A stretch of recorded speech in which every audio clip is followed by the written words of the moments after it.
I can't take it anymore. I just want to run away. Single parenting, taking care of my father-in-law Andrew, and handling the chores while also looking after my husband Kenneth and my mother-in-law Nicole. Amidst all this chaos, Kenneth left, saying, "I need a break, so I'm going on a trip abroad. Why do I have to handle everything alone?" As tears streamed down my face, I felt a warm hand on my head. My name is Shirley. I'm a 31-year-old housewife. I've been married to Kenneth for 4 years, and we just had our first child last year. Just when I was planning to return to work when our child turned 1, we were summoned to my in-laws' house. Their house is about a 30-minute drive away. It's a bit complicated to get there by train, and traveling with a baby on public transportation is tough.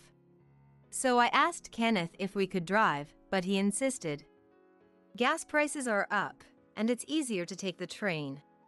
When I asked if he could help with the baby and the heavy luggage, he responded, "Why should I? That's a mother's job." I thought he might help, seeing how hard it was for me, but I was mistaken about Kenneth. Even when I was struggling with the baby and the heavy bags, Kenneth didn't lift a finger.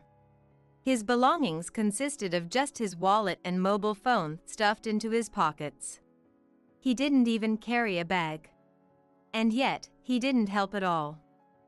Instead, he said, "If you don't hurry, I'll leave you behind," and walked off ahead by himself. I knew he wasn't very helpful, but this was beyond disappointing. I wondered if he might change once our child grew up a bit and started saying, "Dad."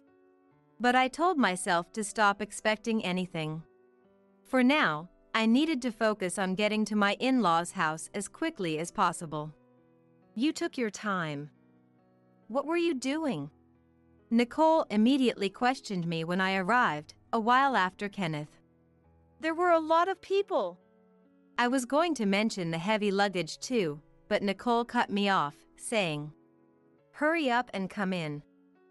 I've been waiting forever," and headed back inside, leaving me behind with the baby and all the bags. Nicole has always been cold to me. Even when I visit their house, she barely acknowledges my presence. She couldn't completely ignore me now that I was holding her grandchild, but her cold attitude hadn't changed. When I entered the living room, Kenneth was already sprawled on the sofa, engrossed in his mobile phone. "Where's Andrew?" I asked, looking for my usually stern-faced father-in-law. "He's not here," Nicole replied. "What? Not here? That's why I called you here today." "Kenneth, listen up too." Yeah, okay. Even when Nicole admonished him, Kenneth didn't bother looking up from his phone. Ignoring this, Nicole looked at me and said, "Andrew hurt his leg and is in the hospital." "What? He's hospitalized?" Hearing this for the first time, I was shocked. Even Kenneth looked up, but only briefly before returning his gaze to his phone. "He's getting old, you know. He missed a step on the stairs and couldn't move. But it's just a fracture, so he won't be in the hospital for too long." "I see." I was relieved it wasn't more serious. But then Nicole continued with less reassuring news. "The doctor said it would take a long time for him to walk properly again. Basically, he's bedridden." "What?" My in-laws married late, and Kenneth was their only son born when they were older. So they're already in their 70s, though I thought they were still pretty healthy. "That's tough. So, that's why I need your help." "What?" I commented that it must be hard for them, but Nicole straightforwardly asked for help. As I tilted my head in confusion, Nicole added, "I can't handle it alone. Kenneth, you need to help too. So we're moving into your apartment." "What?" I understood the difficulty, but the suddenness of it shocked me. I was the only one surprised. Kenneth, on the other hand, said, "Sure. We've got extra space." easily agreeing. "Kenneth, wait a minute." Ignoring my panic, Nicole smiled, saying, "I knew you'd say that. I knew Kenneth would agree, so I've already arranged for the move." "What?" "The movers are coming tomorrow, so be ready." "Wait a minute." The rapid succession of events was overwhelming, and I couldn't keep up. But Kenneth, as usual, just said, "All right." "Thanks," she said, smiling widely. I was completely ignored. What is wrong with this family? In the end, I had to take care of our crying baby and couldn't discuss the situation further before leaving. Of course, Kenneth didn't help on the way back either, walking ahead on his own. I was really worried. And my fears were confirmed. While I was busy with single parenting, Nicole kept making demands after moving in. "Hey, Shirley, Andrew is calling you. The housework isn't done properly. You should at least do the dishes. Could you go shopping? I'm tired. Could you give me a shoulder massage? I'm hungry. Could you cook something? I'm not your wife. Even if I were, you should help out a little." I wanted to say, but I couldn't muster the energy or courage. Even after they moved in, Kenneth remained the same, either lounging around watching TV or fiddling with his mobile phone. And he would say things like, "I'm hungry." Just like Nicole. I spent my days doing housework while carrying my baby on my back. On top of that, Andrew needs to go to the bathroom. So I had to take care of him too after he was discharged from the hospital. Nicole, who I thought would at least take care of Andrew, didn't help at all. They were a perfectly matched pair, both doing whatever they pleased. "Sorry, Shirley," Andrew would say, the only one who showed me any gratitude as I ran around taking care of everything. If it weren't for him, I think I would have lost my mind already. "Shirley, pizza isn't cooked." "Sorry, can you press the switch of the oven?" "Do it yourself." Nicole said this while laughing at the TV. "Hey Shirley, I have a business trip starting tomorrow, so get my stuff ready." "Sorry, I'm busy with the baby's food." "Can you do it yourself?" "What? Who do you think provides for this family? You should be able to do that much." "You're useless," Kenneth said as he opened his mobile phone. To make things worse, the baby on my back started crying. It was probably time to change the diaper. My hair was a mess, and I couldn't remember the last time I wore clean clothes. The laundry was piled up, and I hadn't had time to tidy up. So the house was a mess. Seeing this, Nicole yelled, "Clean up!" Is this some kind of punishment? Did I do something wrong in a past life, God? That's how close I was to my mental and physical limits. I'm really sorry, Shirley. Thank you for everything. I'll start rehab soon and try to walk again. It's okay, Andrew. Just rest for now. If you rush it, it might get worse. His kind words touched my heart. But I was really at my limit. The baby's night cries were severe, and the lack of sleep was overwhelming. Late at night, as I held my finally sleeping baby, I felt my consciousness fading. I was trying my best not to drop the baby. Kenneth shouted, "Shut up!" and kicked me and the baby out of the bedroom so he could sleep alone. Nicole was also sleeping peacefully in a separate room from Andrew. Achoo. It's getting quite warm, but the nights are still cold. I make sure the baby is warm enough to avoid getting a cold, but I tend to neglect myself. I sighed deeply, thinking that all mothers must feel the same way. The sky outside was getting brighter, and the thought of another hectic day made me feel gloomy. In the end, I didn't get any sleep until morning. Kenneth and Nicole woke up looking refreshed after a good night's sleep. "Why isn't breakfast ready yet?" No good morning, just complaints right away. I was fed up. I wondered what they would do if I just left. I thought about it. But I knew I couldn't. Even if I left, how would I survive? I have no parents or siblings to rely on. I don't even have the energy to look for a job. Most of all, I was worried about Andrew.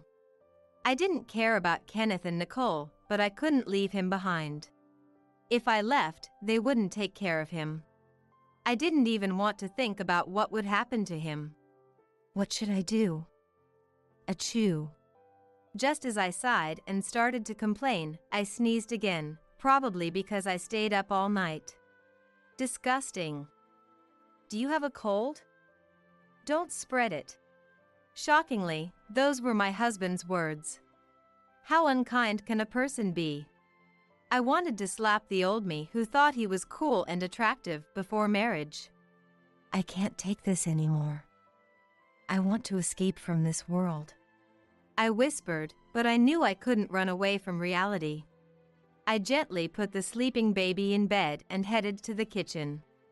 As I was thinking about making breakfast for the two of them and then for Andrew, Kenneth said, "Oh, we're going on a trip tomorrow."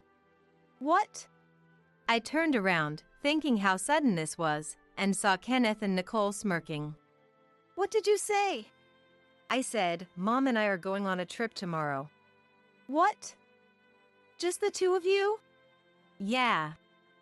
We can't relax at home with the baby crying and you always being busy. We're going on an overseas trip for a change of pace." What is he talking about?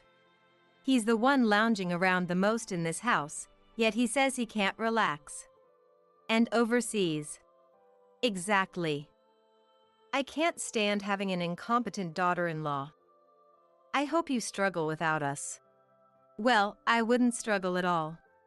I almost said that, but held my tongue. Nicole, with a smug smile, said, "Take care of Andrew and the house while we're gone. We're going to relax for the first time in ages." Listening to their joyful conversation about the trip, I felt something inside me crumble. And so, they left for their overseas trip, leaving me, the baby, and Andrew behind. Kenneth took a week off, and they wouldn't return until a week later. I don't care anymore. As soon as I saw them off, I felt like nothing mattered anymore. Why do they think they are having a hard time while I'm the one working the hardest? How can they treat me so terribly? I've been working so hard all by myself. I feel like an idiot. As soon as I said it, tears started to fall. Oh no. I knew I should stop, but I couldn't. Once the tears started, they wouldn't stop, continuously flowing down my cheeks. Ugh, hick. I have to pull myself together, I'm a mother. Look, the baby is crying. I need to go and pick them up. But my body wouldn't move. What a useless person I am. That's when it happened. The baby's crying stopped. What? I looked up in surprise and felt something warm on my head. When I looked up to see what it was, I found Andrew sitting next to me, gently stroking my head. In his hands was my still sleeping, precious child, with traces of tears on their face. "Andrew, I'm really sorry. Thank you for all your hard work." "How did you manage to walk?" "Well, more like crawling." "Haha, I could compete in a crawling race with the baby." Andrew gave me the kindest smile. "You don't have to try so hard anymore." But I'm starting to be able to move a little. I'll take care of myself as much as I can and help out around the house too. Andrew, you don't have to try so hard anymore. Andrew, stroking my head like a true father, made me burst into tears. I don't have to try so hard anymore. The moment I thought that, I felt like a weight had been lifted off my shoulders. A week later, the baby's cries echoed through the house. "Okay, hold on a moment." As I hurried to the baby, I heard Andrew say, "It's all right, I'll change the diaper." Peeking in, I saw Andrew changing the diaper while humming a tune. Relieved, I went back to finish my lunch. Eating a meal slowly, how wonderful. Just as I thought that, my mobile phone rang. It was Kenneth. Hello? Where are you? That was the first thing he said after returning home. I could tell he was furious on the other end of the line. What do you mean, where? I'm at home. I went back to the apartment and found nothing. Well, we moved. We moved. It was no wonder he was shocked. Right now, Kenneth and Nicole were probably staring in disbelief at a completely empty apartment. When did you move? When? Right after you guys left for your trip. Why did you move without telling me? Come back right now. That's impossible. I already terminated the lease. Terminated the lease? Yes, but you don't have to leave immediately. You can stay until the end of next month. Just don't make a mess. Why did you terminate the lease without asking me? It's my decision. After all, it's my apartment. That's right. The apartment was actually the one I had rented since my single days. When I was single, I was earning a decent income and chose a relatively spacious apartment because I didn't want to feel cramped. When we got married, I decided to continue living there. He never paid the rent, of course. He said, "You're the one who rented it, so you pay." The same went for utility bills. I had retired when I gave birth, but I managed to keep paying the rent with my savings. Did you forget that? You used to say, "Who do you think is providing for this family?" But really, who was it? I said, implying that Kenneth never gave me enough money to live on. Kenneth fell silent, unable to respond. In the background, I could hear Nicole shouting, "Shirley, what do you think you're doing?" "Oh, Nicole, did you enjoy your overseas trip? You must have been just as lazy there as you are here." That's none of your business. You're right, it isn't. And it won't be in the future either, so don't contact me again. What do you mean by that? I'm saying I want a divorce. Once we're divorced, we won't be related. I have no obligation or reason to take care of you. It seemed Kenneth had the phone on speaker because I heard him shout, "A divorce!" "You don't do anything around the house. You don't take care of the child or show any interest in us.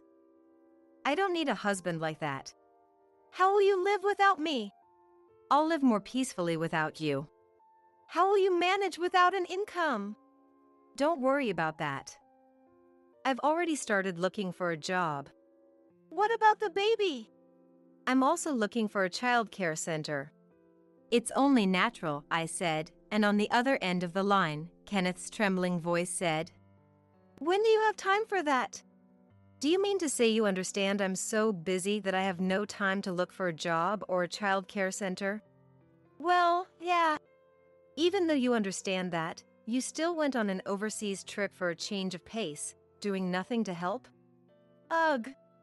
Not a word of rebuttal. "Do you think there's any benefit to this marriage for me?" Kenneth was silent. "That is your answer, you idiot." But from behind Kenneth, his mother started shouting again. "Shirley, what about Andrew?" The empty apartment meant Andrew wasn't there either. But she needn't worry. "I'm with Shirley," Andrew said. "Andrew." Nicole was shocked, and Andrew calmly replied, "I've had enough of you." "What are you saying?" "So, let's get a divorce too." "What?" "I'll contact you through a lawyer. Once you find a new place, let me know on my mobile phone." "Please, don't leave me." "What are you talking about?" "I'm not leaving you." "What?" "I'm just throwing away the garbage that is a wife who abandoned her husband," he said and headed towards the baby's room. There was silence on the other end of the line. Nicole must be in shock. Hello? Yes. Kenneth's weak voice came through, so he wasn't fainting. As Andrew said, we'll discuss the divorce through a lawyer. Okay. I'll contact you again, so be prepared to pay alimony and child support. Alimony. I understand child support, but why alimony? Because of the emotional distress you've caused me. But I also. What do you mean, you also? I waited for Kenneth to justify himself, but he stayed silent. Nothing to say as expected. Living so freely, what kind of suffering could he have? I've documented everything you've done, no, everything you haven't done, every day. What? I heard keeping a diary helps in divorce cases. I intended it to be a record of our child's growth, but it turned out to be useful for other reasons. Whether I wrote down everything you didn't do or didn't write anything at all, it shows you did nothing. I'm sorry. I was wrong. Finally, Kenneth apologized. I'm sorry. From now on, I'll take care of our son and help around the house. So, whose care are you taking? Our son's. Oh, really? But who's this son you're talking about? How are you going to care for a non-existent child? I took a deep breath and shouted. Our child is a girl. Forgetting your own child's gender. Are you out of your mind? What? You said it was a boy during the pregnancy. The doctor made a mistake because of the baby's position on the ultrasound. You don't even remember our daughter's name, do you? That's why you're confused about her gender. Of course I remember. It's something like Reese, the gender-neutral name. It's Rose. You idiot! I shouted and hung up the phone. In my anger, I also turned off the phone. I would need to stay in touch for now, but once everything was settled, I would block him. How could he even mix up her gender? That's not something that should ever happen. It just showed how little Kenneth interacted with Rose. He had never changed her diaper, never held her, never even called her by name. I couldn't believe I married such a person, I thought with a bitter laugh. Later, we found a good lawyer through Andrew's connections to handle both divorces. Kenneth and Nicole tried calling me a lot, but I ignored everything except what was necessary. In the end, both my divorce and Andrew's divorce were finalized. I made Kenneth pay alimony and child support in a lump sum. I told him he wouldn't see Rose again if he didn't. He had visitation rights, after all. I thought he'd insist on paying in installments, but surprisingly, he accepted. It must have been a shock to realize the divorce. And that he didn't even know his child's gender. Too late to regret now. Nicole kept crying to Andrew until the end, but their marriage was already broken beyond repair. They divided their assets, but because Nicole had spent so much on trips and other things, Andrew ended up with more. Kenneth, who was left with no money after the lump sum payment, and Nicole living on a meager pension. Those two moved into a cheap, old apartment together. Andrew, Rose, and I are happily living in our new home. Andrew, who could only crawl before, gradually started to stand, and now, with a cane, he can walk quite well. It's heartwarming that he learned to stand around the same time as Rose did. Andrew is very happy. One day, we'll go for a walk together, won't we, Rose? Andrew said, and whether she understood or not. Andrew said, and whether she understood or not. Rose smiled and said, Working hard is good, but overdoing it isn't. Since I recently got a new job, I make sure to rely on childcare centers and public services without hesitation. As long as I'm smiling, Rose will smile too. Wait a minute. You're being way too rough. You like it this way, don't you? She never does this for you, right? Don't say that. Call me by my name. Like you always do. I was standing in front of the bedroom door. I quickly realized that my husband Norman's companion was my own sister, Elvira. Anger surged within me, and I pinched my hand to calm the urge to burst in. I needed to stay calm first. I took out my smartphone and decided to record their conversation. I never expected Elvira to be the other woman. I noticed something was wrong when I came home. I'm home. At the entrance, there were unfamiliar women's shoes. I immediately knew he had brought a woman into our home. Then, I heard voices coming from the upstairs bedroom, so I moved to the door. The voices were loud, echoing through the house. But why are we at this house today? Because it's more thrilling this way, isn't it? That's true, but we usually do this at your place. I've been trying not to cause a scene. She's so clueless, she never noticed. That's right. She'd never suspect we're doing this. What an idiot. I finally understood why I hadn't noticed their relationship before. They had been meeting at her place. Still, I continued recording, thinking about how I could use this as evidence. Imagining how their parents would react kept me from losing my mind. I considered bursting in, but my feet wouldn't move. Why? If I went in, I'd catch them in the act. Maybe I couldn't bear to see that. When will you give me a child? No, that's too risky. Your husband would notice. It'll be fine. I can do it with my husband later, and he won't notice.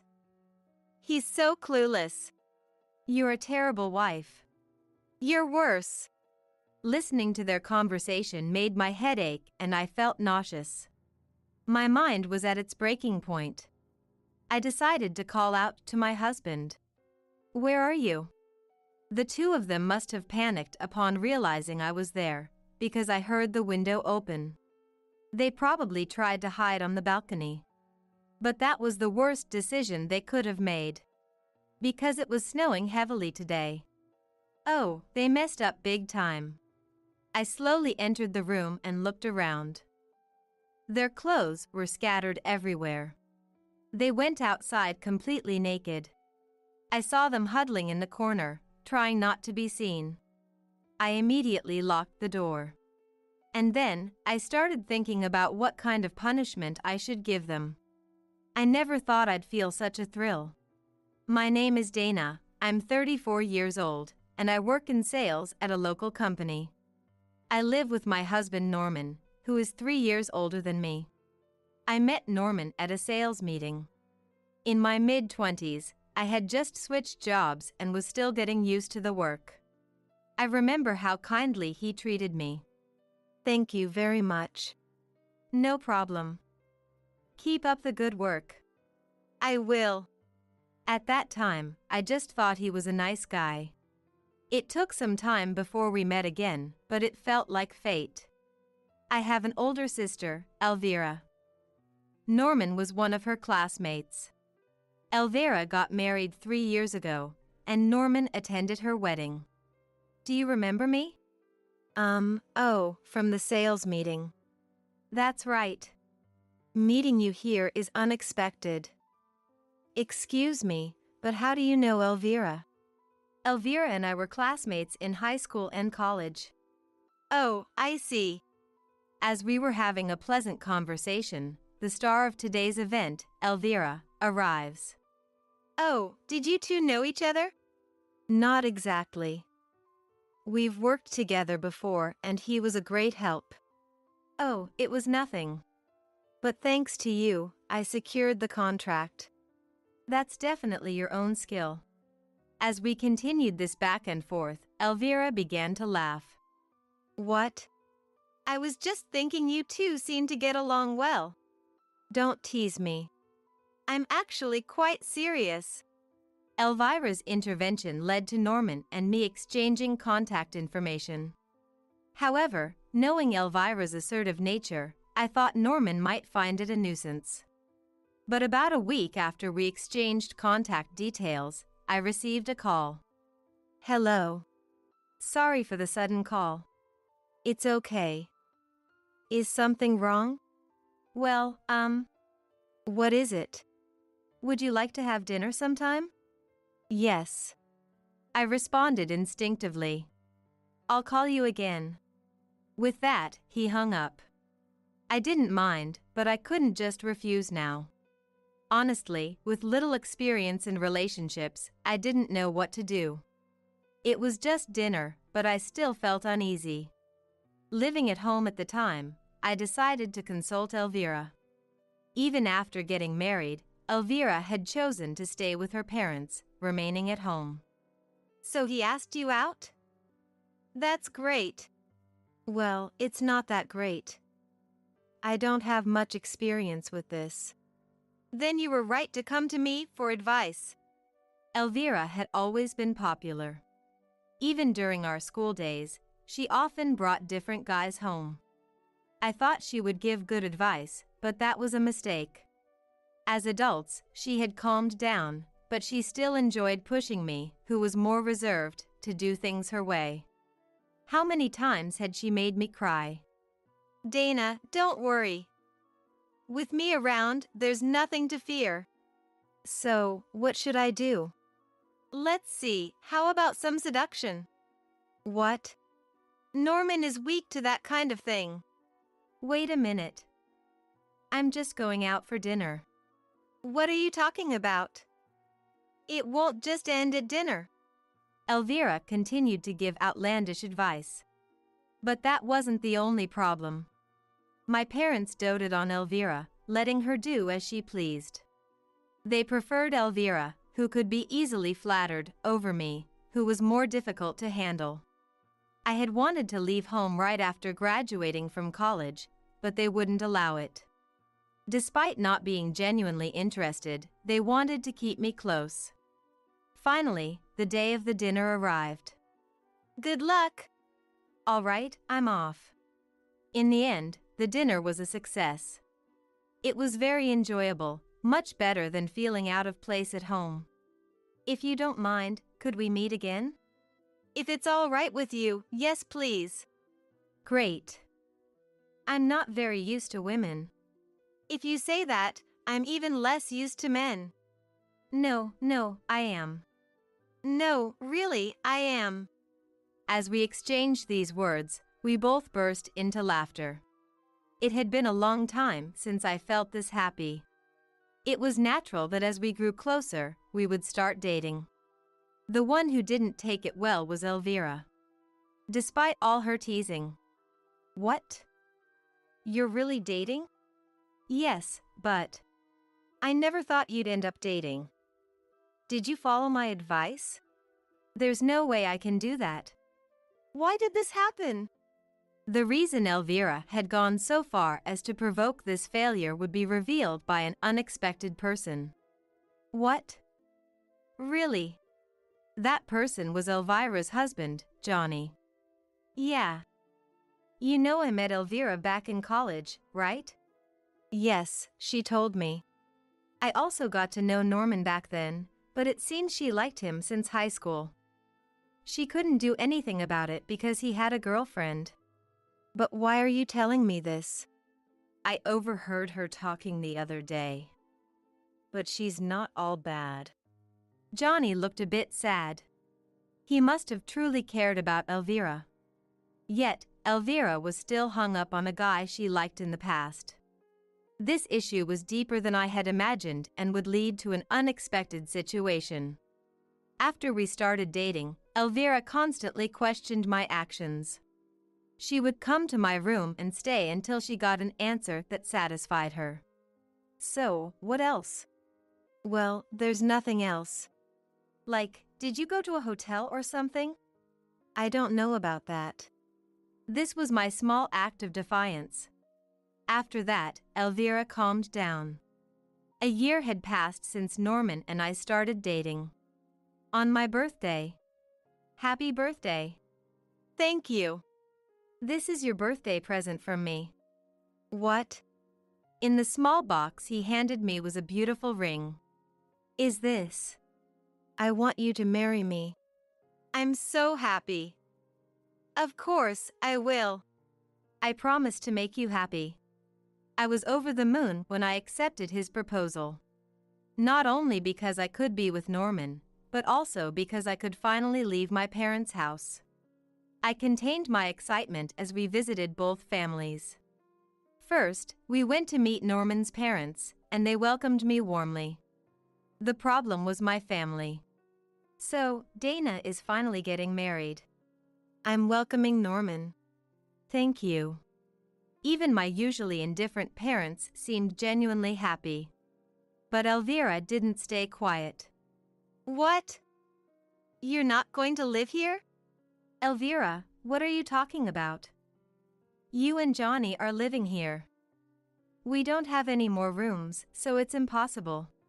Then we can remodel. There are always ways. Don't be unreasonable. We can't do that. Elvira's desperation was unusual. But this was exactly what I had aimed for. After that, Elvira tried desperately to keep me at home. Enough already. It's not for us to say. Stay out of this. You. Even Johnny seemed taken aback by Elvira's outburst. Anyway, we're looking for our own place. Right? Yeah, that's right. So, we'll be finding a house of our own. If that's what you've decided, then go ahead. Thank you. I wouldn't forget Elvira's frustrated face when we left home. Finally, I had some peace. We found a small house to rent in the next town over for a bargain price. I never imagined that being with someone I loved could make me this happy. Though we lived apart, we gathered at my parents' place for holidays like summer and Christmas. It had only been a few months, but I felt a bit nervous being away for the first time. I'm home. Welcome back. It's good to see you. Yeah, where's Sis? Oh, Elvira went shopping. Lori, it's been a while. You look good, Norman. Come on in. As soon as we sat on the living room couch, they brought out an overwhelming amount of snacks and treats. No way I can eat all this. Come on, it's been a while. Well, it's only been a few months. Don't be shy. Up until now, Elvira had always been the priority, so I never expected such a warm welcome. Just then, Elvira and Johnny returned from shopping. Oh, Dana's here. Long time no see. I greeted them, but Elvira ignored me and went straight to the kitchen. Norman, long time no see. Have you gained some weight? No, it's just that Dana's cooking is too good. Well, you look happy, and that's what matters. Thanks to her. The family gathered, enjoying coffee and conversation. However, Elvira, usually so talkative, was unusually quiet today. We spent about an hour together when Mom noticed something. By the way, did you get the usual cake from the bakery near the station? Oh, I forgot. Come on, get it together. But we don't really need it. What are you talking about? We do this every year. What are we going to do now? Can we still make it? At this point, Norman raised his hand. Okay, I'll go get it. I drove here today, so it won't be a problem. But I feel bad. No, please let me do this. Sorry, I'll be right back. All right. As Norman prepared to leave, Elvira suddenly decided to go with him. It's my fault for forgetting, and besides, Norman doesn't know what to get. Come on, let's go. Elvira tugged at Norman's arm as they left. Watching them go, Dad sighed deeply. What's wrong? She hasn't been herself lately. Her memory's been bad, and she just seems unmotivated overall. Elvira, who was once doted on, now seemed to be a burden. Even her husband, Johnny, looked a bit worn out. It seemed that since I left home, my and Elvira's roles had reversed. An indescribably awkward atmosphere settled over us. The bakery was only a 10-minute drive away. It shouldn't have taken this long. Mom was the first to notice. They're taking a long time, aren't they? Yeah, it's been over an hour. A sense of unease crept over me. They finally returned about 30 minutes later. You're back late. The traffic was bad. Did you get the cake? Yeah, here it is. Mom took the bag from Elvira and checked its contents. But then she froze. What is this? It's what you asked for. Where did you go? This is completely wrong. I can understand Norman making a mistake, but you were with him. Forget it. Mom looked exhausted. Does it really matter? I heard her mutter under her breath. Elvira's hair was messier than when she left. I watched her closely. Johnny seemed to notice too. Our eyes met. He seemed to have something to say to me. What a mess. The atmosphere was tense, despite the family being together. How did things get this way? The rest of the summer break passed in this awkward tension. When we got home, I felt all the accumulated fatigue hit me. I fell asleep on the couch, only to be awakened by Norman's voice on the phone. What? Don't worry. She won't notice. I called out to him. Who are you talking to? Then, Norman looked at me with a surprised expression. He ended the call and came over to me. You're awake. Who was that? A colleague from work. You seemed quite friendly for just a colleague. As I pressed him, I could feel his irritation growing. There's no point in lying. What are you getting at? Nothing. Realizing this wasn't going anywhere, I tried to end the conversation, but Norman grabbed my arm and wouldn't let go. Are you doubting me? Tell me. Norman's eyes, usually so calm, were now filled with a strange intensity. You're hurting me. Let go. Then stop doubting me. I'll do as you say. He finally let go of my arm. Looking at my arm, I saw the clear marks he left. From that moment, I began to fear Norman. 2 months later, I received a call from Mom and headed to the hospital. Dad had fallen down the stairs at home and broken a bone. Are you okay? Yeah, somehow. I heard you fell. I did something really stupid. A few months later, Dad was discharged from the hospital, but he still needed family support at home until he fully recovered. I felt relieved that Johnny was there too, but unfortunately, he was scheduled for a 2-month business trip. The family gathered at the house that day. I'm sorry to leave you all at such a time. It's unavoidable. Do your best. Yes. But what should I do? My back is bad too. Then I'll. Norman interrupted and volunteered to support Dad. I'll take care of Darren. Are you sure? You have work and other responsibilities. I can't come every day, but I can make it on weekends. But you're newlyweds, right? Dana won't mind, right? Well, having another man around will be helpful. Let's do that. But, do you not care what happens to Dad? I didn't say that. Realizing this conversation was going nowhere, I accepted Norman's offer. Not knowing it was the beginning of a nightmare. Every Saturday, Norman started going to my parents' house. At the same time, I began to notice a sweet smell coming from him. I couldn't ignore it. Do you smell something sweet? Do you think so? Like perfume. Perfume. I could see Norman's face distort.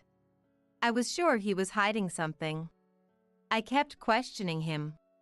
It feels like I've smelled it somewhere before. Where could it be? I asked pointedly. You're imagining things.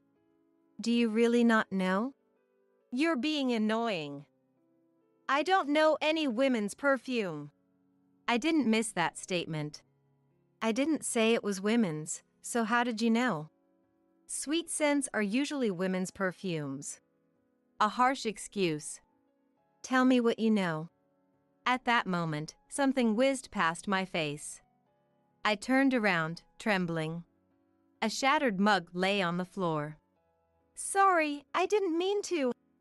I sat down on the spot. It didn't hit me, but the thought of it hitting my face made my hands shake. I'm really sorry. I didn't mean to hurt you. It was an instant reaction. I didn't know what to say. I remembered the fear I had felt before. From that moment on, I couldn't speak up against Norman. My state of mind returned to normal with a single phone call. Dad's condition improved, and although he was still a bit awkward, he was able to walk without crutches. It was during a call that I heard about his progress. How are you feeling? Much better. That's good to hear. How's Norman? He's been a great help. Very considerate. Hearing that made me feel a bit relieved. By the way, Johnny wants your contact information. Is it okay if I give it to him? That's fine, but why does he need it? We hadn't exchanged contact information. Maybe it was just a matter of timing. Johnny contacted me later that night. Sorry for the sudden message. It's okay. You're coming back soon, right? Yeah, in about 2 weeks. Got it. So, the reason I asked for your contact information. Johnny began explaining. What do you mean by that? I've been curious for a while. I haven't been able to say anything until now. To be honest, I was curious too. So you felt the same way. I'm sorry. I just didn't know what to do.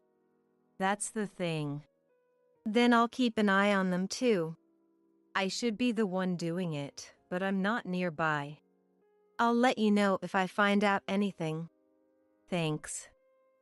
I appreciate it. I felt a bit relieved that Johnny and I were on the same page.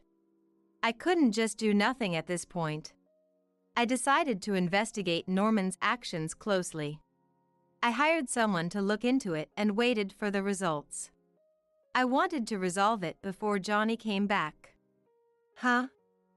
What do you mean by that? I had asked for about a week's worth of investigation, but nothing suspicious came up. During the weekdays, he went to work and came home as usual. On weekends, he went to his parents' house in the morning to take care of Dad and came back at night. I reported these findings to Johnny. So that's how it is. Was it just a misunderstanding? Maybe.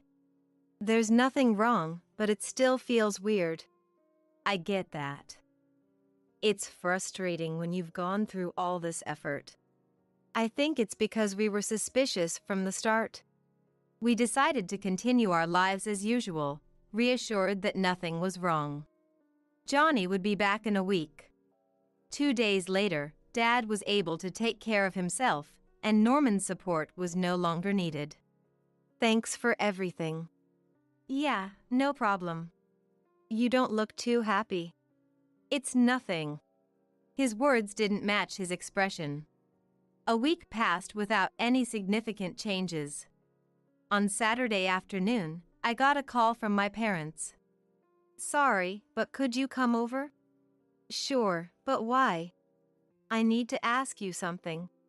Got it. I immediately informed Norman. My parents asked me to come over, so I'm going. Oh, really? Yeah. Well, that's that. Okay. Take your time. Yeah. He seemed to smile happily. There was a forecast for heavy snow today. Why did they have to ask me to come on a day like this? When I arrived at my parents' house, they greeted me together. It's cold. So, what's up? Well, sit down first. We ended up chatting about various things. By the way, where's Sis? Elvira went out to meet friends before you came. What? On a day like this? But what is it you want to ask? What was it, Lori? I don't know. What was it? What's this? If there's nothing, I'm going home. You've come all this way. Stay a little longer. At this point, my parents seemed desperate to keep me from leaving. Time passed, and soon it was already past 5 p.m. It's really coming down. You might not be able to get home. Maybe you should call Norman. Huh? I mean, look. You might not be able to make it home. All right, I'll do that. I called Norman just like Dad suggested. Norman said it couldn't be helped and quickly hung up. But I felt a strange uneasiness. When I called earlier, it sounded like Norman was somewhere else. Once I thought about it, I couldn't stop worrying. Sorry, but I have to go home. I see. Well, be careful. Yeah. Outside, there was already about 2 inches of snow. Shivering from the cold, I hurried home. I'm back. The moment I opened the front door, I noticed something was off. I saw a coat that clearly wasn't mine. I immediately realized he had brought a woman over. Then I heard voices coming from the bedroom upstairs, so I headed straight for the door. Wait a minute. You're being too rough. You like it this way, don't you? She never does this for you, right? Don't say that. Call me by my name. Like you always do. At this point, I realized Norman's partner was Elvira. Anger surged within me, and I had to pinch myself to stay calm. I needed to calm down first. I took out my smartphone and started recording their conversation. I never imagined the other woman would be Elvira. Their voices echoed throughout the house as they continued. But why are we at this house today? Because it's more exciting this way, and we haven't seen each other lately. That's true, but we always used to meet at your parents' place. We've been careful not to get caught. Well, she's so oblivious she never noticed. That's true. She would never think we're doing something like this. She's such a fool. Now I understood why I hadn't realized their relationship sooner. I never thought they'd meet at their parents' place. Even though I suspected them, I convinced myself they wouldn't do such a thing with my parents around. That's why even when I hired someone to investigate, nothing seemed out of the ordinary. Still, I continued recording, thinking it would serve as evidence. I kept imagining how both sets of parents would react when they heard this. It was the only thing keeping me sane. I was about to burst in, but my feet wouldn't move. Why? If I went in, I'd see them in the middle of their act. Maybe I just couldn't bear to see that. Hey! When will you give me a child? No, that's too risky. Your husband will find out. It'll be fine. We can do it later and he won't notice.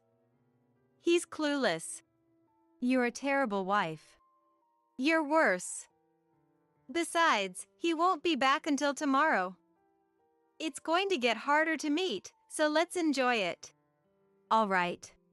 Hearing this kind of conversation made my head hurt and nauseated me. I was at my limit. So I decided to call out to Norman. Where are you? Realizing my presence, they panicked and I heard a window open. They were probably trying to hide on the balcony. But that was the worst thing they could do. They've really messed up now. I slowly entered the room and looked around, noticing that the clothes scattered around were still there, just as they had been discarded. It seemed they had gone outside completely naked. When I looked outside, I saw them crouched down in a small corner, trying not to be seen. I immediately locked the door. Then, I began to think about what kind of punishment I should give. Maybe I should leave them like this for a while. I left the bedroom and went downstairs. I headed to the kitchen and slowly brewed a cup of coffee. After making the coffee, I returned to the bedroom. I sipped my coffee while looking toward the balcony. The cold must have been too much because they started banging on the window. Open the door! I'm going to freeze out here! Of course, I ignored those desperate cries. Then, a great idea came to me. I picked up my smartphone and made a call. First, to my parents and then to my in-laws. I told them it was an emergency and managed to get them to come over. The last call was to Johnny. He was supposed to come back today. Perfect timing. I was about to call you too. Really? Are you at home by any chance? Yes, I am, but... Since you called, something must be up, right? Yes, actually. I didn't want to spoil the surprise by explaining everything now. So I should come over to your place? Yes, to my house. I'm actually at the station now, so I'll head over right away. See you soon. Now, all the key players were on their way. But I couldn't help but be curious about Johnny's reaction. It was as if he already knew what was going on. There was no point in overthinking it, so I decided to wait for everyone to arrive. Both sets of parents arrived first, and I asked them to wait in the living room. About 10 minutes later, Johnny arrived. Sorry I'm late. The snow made the roads terrible. No problem. Please come in. With everyone gathered in the living room, it was time to reveal everything. So, what happened? You said it was an emergency, so we rushed here in this snow. Yes, you need to explain what's going on. It's about the two who aren't here. It's understandable that Elvira is missing, but where's Norman? Exactly. So, please follow me. I led everyone upstairs to the bedroom. What the hell is this? Look over there.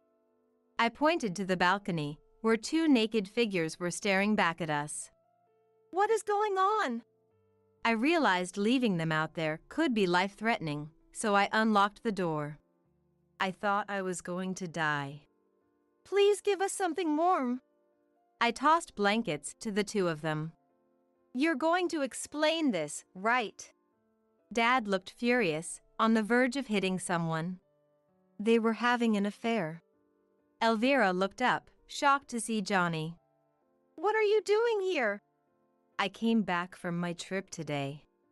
That's impossible. You told me you were coming back tomorrow. I was told today. And clearly, Johnny was here. My head was spinning. Then Johnny started to explain. I predicted this would happen and made plans accordingly. Lying to you was part of it. Johnny looked at me. Sorry, I had to use Dana as well. What? Johnny said he had also asked his parents for help. That's why they suddenly told me to come home. Dad trying to hold me back was also under Johnny's orders. So they knew about the relationship between you two? No, it was just a guess. Even when you reported it, I couldn't quite believe it. I'm sorry. I never imagined anything like that would happen at home. Now that I think about it, when Dad broke his leg and needed care, he was the first to volunteer. Well, enough explanation. Let's think about what to do with these two idiots who fell into the trap. The two of them just looked down and didn't say anything. So I decided to let everyone listen to the recording. If you don't want to talk, I'll make you. What are you planning to do? This. When I played the recording, the voices of the two of them echoed through the bedroom. Just hearing it was enough to understand what they were doing. Stop it! You're not in a position to say that. Listen to the end. Everyone in the room's gaze turned to one of contempt. You've got to be kidding me. You're no longer part of this family. Maybe it was a mistake to pour love into you. Don't ever show your face again. So there. Norman looked like he was about to cry, but my in-laws desperately apologized to Dad and me. I never thought she was such a woman. I knew you were still hung up on Norman. But I truly loved you. I felt the same way. Hey, who said you could talk? Johnny's eyes were filled with hatred. It was so terrifying, it almost made me cry. So, what are we going to do with you two? What do you think? Well, divorce is certain. And compensation too. Then maybe we'll just throw you out again?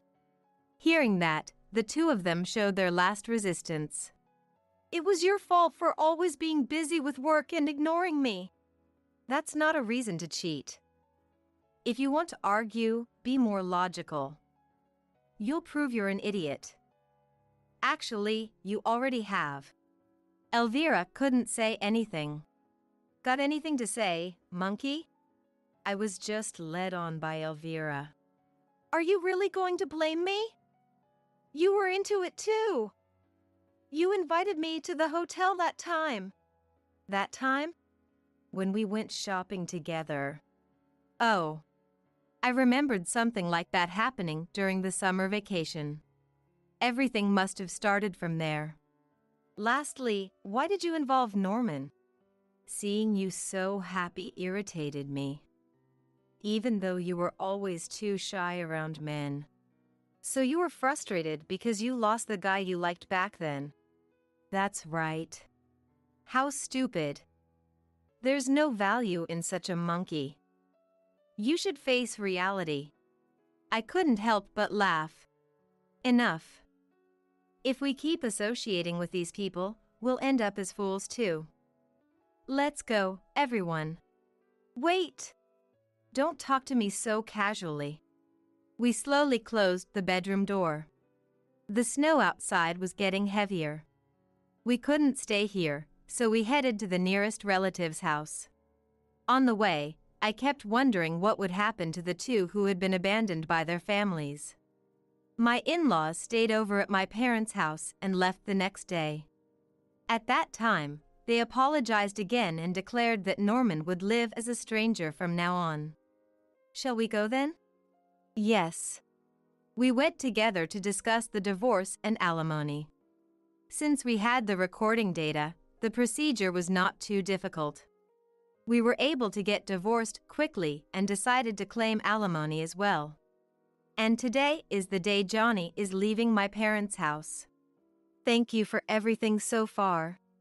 You were like a son to us. It's going to be lonely without you. That's true. If only you two could have gotten married. Please, stop it. As we were enjoying this pleasant moment, those two showed up. And Norman, for some reason, had shaved his head. I couldn't help but laugh, thinking it was a silly attempt to show remorse. What are you here for? Then, they both deeply apologized. Our parents abandoned us. You are the only one we can rely on now. Please. I told you never to show your face again. Dad is right. And we are already divorced. That means we are strangers. So hurry up and leave. But they still didn't give up. It's annoying that you keep doing this. Stop embarrassing yourself. I can't watch this any longer. Then Johnny extended his hand to Elvira. Will you help us? I watched nervously. Help? What are you misunderstanding? I just wanted you to move out of the way because you are in the way. Seeing Elvira's stunned face, I struggled to hold back my laughter. My stomach hurt from it. So, that's the deal. You'd better leave. Dad seems to be reaching his limit. Dad stood with his arms crossed, blocking the way like a devil. And for some reason, he seemed proud. Seeing that, the two of them left in a hurry. Finally, they're gone. Well, I guess I'll be going too. Feel free to visit whenever you like. Since then, I've been living with my parents. And I keep in touch with Johnny, and sometimes we go out for drinks. I don't know what the future holds, but I'm sure it will be a fun one. Grandma? Did you get the Thanksgiving gift I sent? Not yet. I'm looking forward to seeing what it is. I picked it out myself. I'm sure you'll love it, Grandma. My granddaughter Natalie said this with a voice full of excitement. It seemed that Natalie had thoughtfully picked out something special to delight me. After ending the video call with Natalie, a delivery arrived about 10 minutes later. I have a package for you. I was puzzled by the unexpected lightness of the package and tilted my head in confusion. Just to be sure, I checked the sender's information, and it was indeed from my eldest son, Matthew, with the correct address. What's this about? I murmured with a furrowed brow, and the delivery person looked worried. Is there something? Oh, no. Sorry, I was talking to myself. Matthew works for a top trading company and has always sent us Thanksgiving gifts every year, but this was the first time the package was so light. After bringing the package inside, I opened the box. What is this? I couldn't believe my eyes. Inside the box was just one dirty, used towel. Beneath it was a cute envelope decorated with anime characters. Opening the envelope, I found a note with messy, hard-to-read handwriting which said, "Grandma, thank you for everything." In the corner of the letter was written Natalie. Is this it? The utterly unexpected content of the gift left me bewildered and confused. My name is Kara, a 65-year-old housewife. I got married in my 20s and gave birth to my eldest son, Matthew. Later, we had a second son, and I was blessed with a smooth-sailing family life. Both boys were energetic but never got into trouble and grew up to be kind and honest individuals. Someday when we grow up, we'll definitely repay Mom and Dad for everything. You boys really are such good kids, not causing any trouble. After finishing their education, each of the kids went on to start their independent lives in society. A few years ago, Matthew got married, and the following year, they welcomed a girl named Natalie. Natalie is so adorable. She truly is the apple of my eye. Natalie was our first grandchild, and both my husband and I doted on her immensely. Matthew, while sometimes bemused by our adoration, never failed to keep us updated over the phone. Natalie can write her own name now. Is that so? Kids grow up so fast, don't they? However, Victoria, my daughter-in-law, seemed to dislike us for some reason. Kara, please don't spoil Natalie too much. She's our child, and we don't want her to get the wrong education from others. But Natalie is our granddaughter and part of our family. What's wrong with that? If Natalie becomes too attached to you and stops listening to me, her mom, it could interfere with her upbringing. That would be problematic. Please don't get too involved from now on. Even if you say that. We don't see her every day. I think it's fine to spoil our granddaughter a bit when we do see her. Is that also not allowed? No, it's not. This is our approach to raising her. Faced with such a statement, I had no choice but to refrain from arguing further. As Natalie's birthday approached, I thought to myself, it's almost Natalie's birthday. I wonder what she would like as a present. I called Victoria, excited at the thought. Victoria responded in a flat tone. That's all right. We don't want the house to be cluttered with too many things. We were also not informed in advance about Natalie's nursery school sports day. I wish you had told us earlier about the sports day. We would have loved to go and cheer for Natalie. When I protested, Victoria scoffed. I thought it would be more of a bother to inform people who are far away. This kind of situation repeated itself several times. Sometimes, Matthew would send us photos of the family. One Christmas, there were pictures of Natalie happily decorating with Victoria's parents, and during a summer vacation, there were photos of Natalie in a swimsuit, holding hands with Victoria's parents by the lake. It seemed that Victoria's parents were experiencing all the things we wished to do but couldn't. Each time we learned about these events, we felt an indescribable loneliness, as if we were being excluded by Matthew's family. Years later, after a long life together, my husband passed away. Now I'm truly all alone. My loneliness only deepened from then on. Even so, there was one thing that gave me solace. I taught Natalie how to make video calls. From now on, we'll try to have Natalie call you Mom as much as possible. Matthew said this, concerned about my loneliness. Grandma, how are you? I can swim a little bit in the pool now. Is that so?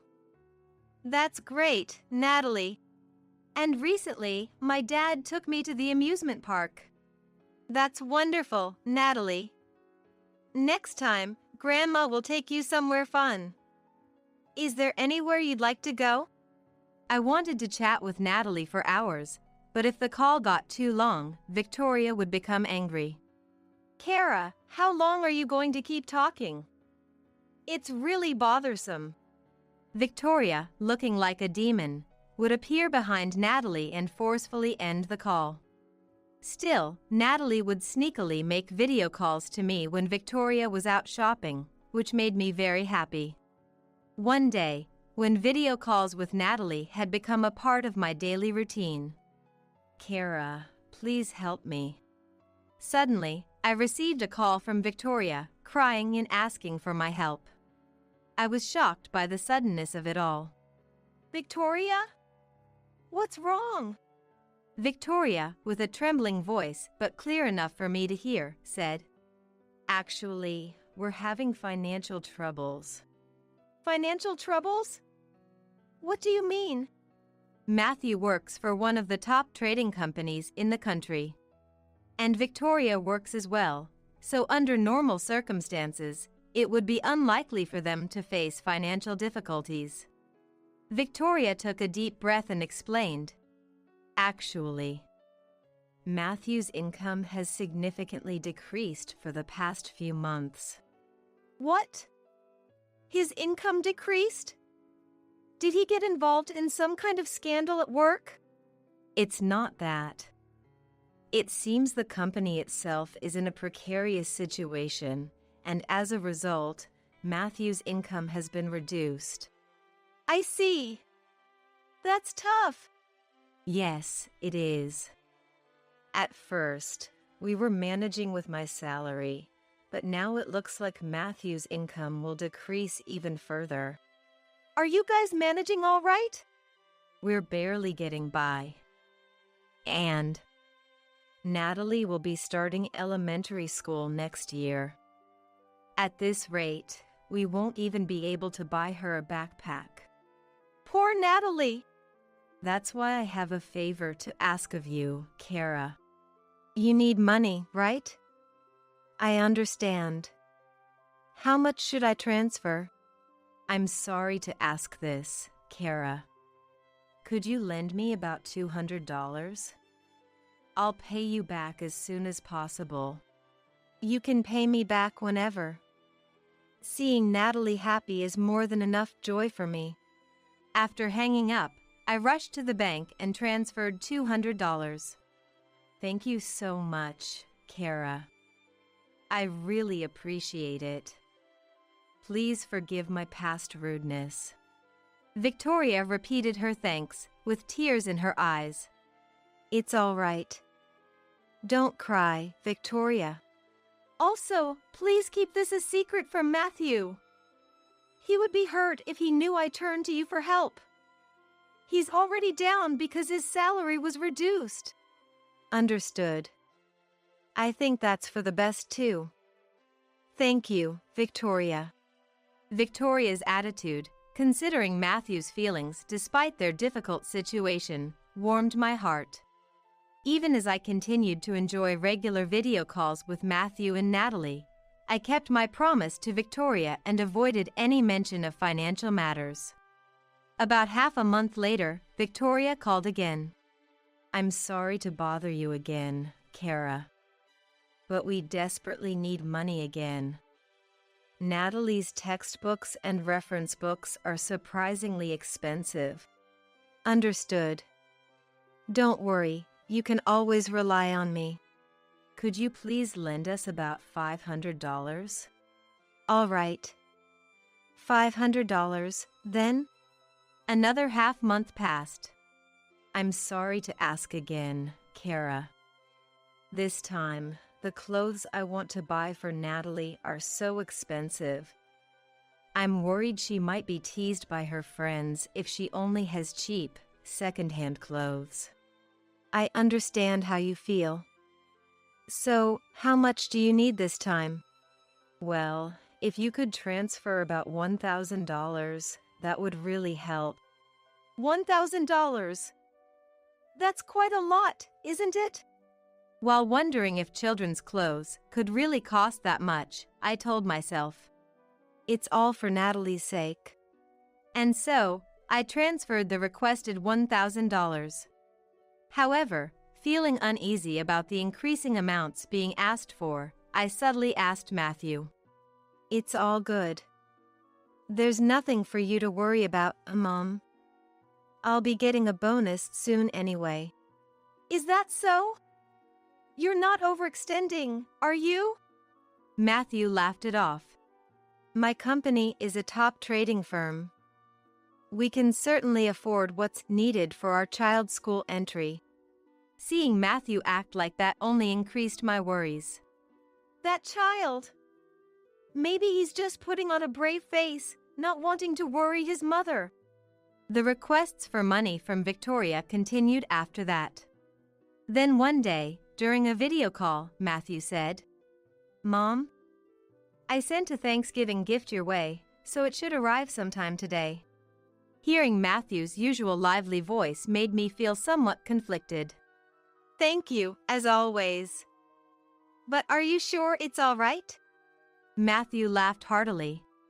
It's a yearly tradition, isn't it? What's with the formalities all of a sudden? You've been acting strange lately, Mom. Well, it's just that prices seem to be going up recently. Sure, prices have gone up, but it's not like I'm struggling to the point where I can't send gifts to Mom. You don't need to worry about that. If you say so. I just hope it's really all right. As long as I could see Matthew's face, he didn't seem to be in serious trouble, but he might just be putting on a brave face for my sake. Natalie just got home. Let her take over, it's a special occasion. Then, Natalie's smiling face filled the monitor. "Grandma? Did you get the gift?" Not yet. I'm looking forward to it. I picked it out myself. I'm sure you'll love it, Grandma. Hearing Natalie's cheerful and adorable voice, the uneasy feelings in my heart were instantly swept away. Seeing your smile makes me so happy. Thank you always. I love you so much, Grandma. After the video call with Natalie ended, about 10 minutes later, the delivery arrived. Expecting a hefty package, I watched the delivery person approach, but they moved surprisingly lightly. "I have a delivery for you." You must be quite strong. I laughed, impressed, but the delivery person looked surprised. Oh, no, not at all. Could you please sign here? Receiving the package, I tilted my head in confusion. True to the delivery person's words, the package was light. Just to be sure, I checked the sender's information, and there was no mistake. It was indeed Matthew's name and address. What's this about? I murmured with a furrowed brow, and the delivery person looked worried. Is there something? Oh, no. Sorry, it's just me talking to myself. I laughed it off, and the delivery person felt relieved. Thank you very much, the delivery person said before heading back to the truck. I brought the light package inside and opened it. What is this? Inside the box was just one dirty, used towel. Beneath it was a cute envelope decorated with anime characters. Opening the envelope, I found a note with messy, hard-to-read handwriting that said, "Grandma, thank you for everything." In the corner of the letter was written Natalie. Is this it? It was abnormal to send just a worn-out towel, especially if they were struggling with money. If that was the intention, Matthew wouldn't have made a video call acting as usual. He must have been very confident about the package he sent. Also, the letter from Natalie felt off. I remembered Natalie showing me her name written neatly over a video call, which she had just learned, but this handwriting was barely legible. Did Natalie really write this letter? I immediately called Matthew's house. Grandma? Did you get the package? Are you happy? Natalie said in the same cheerful tone as before. Thank you for the gift. Is your dad there by any chance? Yes, he is. Dad. Grandma is calling. After a few seconds, Matthew came on the line. So, you got the package. That's great. I have something I need to ask you. What's wrong? You sound so serious. Matthew seemed completely clueless as to why my voice was filled with concern. Are you sure about the contents of the gift you sent me? Is that really all there was supposed to be? What do you mean? Were you not satisfied? Or should we have chosen a different product? There was no hint of evasion in Matthew's voice. I opened the package, and all that was inside was a worn-out towel and a letter from Natalie. Then, from the other end of the phone, Matthew said, A worn-out towel? What do you mean by a worn-out towel? But that's all that arrived here. Could it be someone's prank? Are you sure the sender was me? There's no mistake. I checked the sender's information over and over, and it was definitely from you. That can't be right. What I sent was a boxed set of cooking oils. Natalie chooses it every year. That's what I sent this year too. Is that so? Absolutely. Why would I send my mom a worn-out towel? And Natalie didn't write a letter, she drew a portrait of you. A portrait? By Natalie? Yes. She worked hard on it, wanting to make her grandma happy. I saw her put it in the box myself, so there's no mistake. Then how was the package sent? I'm not sure. Victoria probably called the courier service to send it from our home. Were you at home at that time? I had to leave suddenly for work, so I don't know what happened after that. Maybe Victoria knows something. Doubts about Victoria began to grow in my mind. I have something I want to ask you. I braced myself and asked the question I had been hesitant to ask until now. Is it true that your salary at work has been reduced recently? Mom, what are you talking about? That's not true at all. Matthew burst into laughter. It didn't seem like he was avoiding the question. Far from being reduced, my salary actually increased because I was promoted to section chief. You were promoted?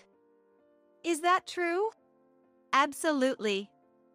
Do you think I would lie to you, Mom? Who told you my salary was reduced? That's completely false. So, the stories about your family struggling financially are entirely untrue? Can I believe that? You're persistent. As I've said before, I was promoted to section chief, my salary is higher than before, and I'm more than capable of supporting my family. I'm relieved to hear that. I felt relieved, and at the same time, my suspicion towards Victoria turned into conviction. Then why would Victoria say such things? What happened with Victoria? I revealed everything to Matthew without holding back, explaining how Victoria had been asking me for money, citing financial struggles. After hearing everything, Matthew, with a trembling voice, said, "Is that really true?" "Everything is true.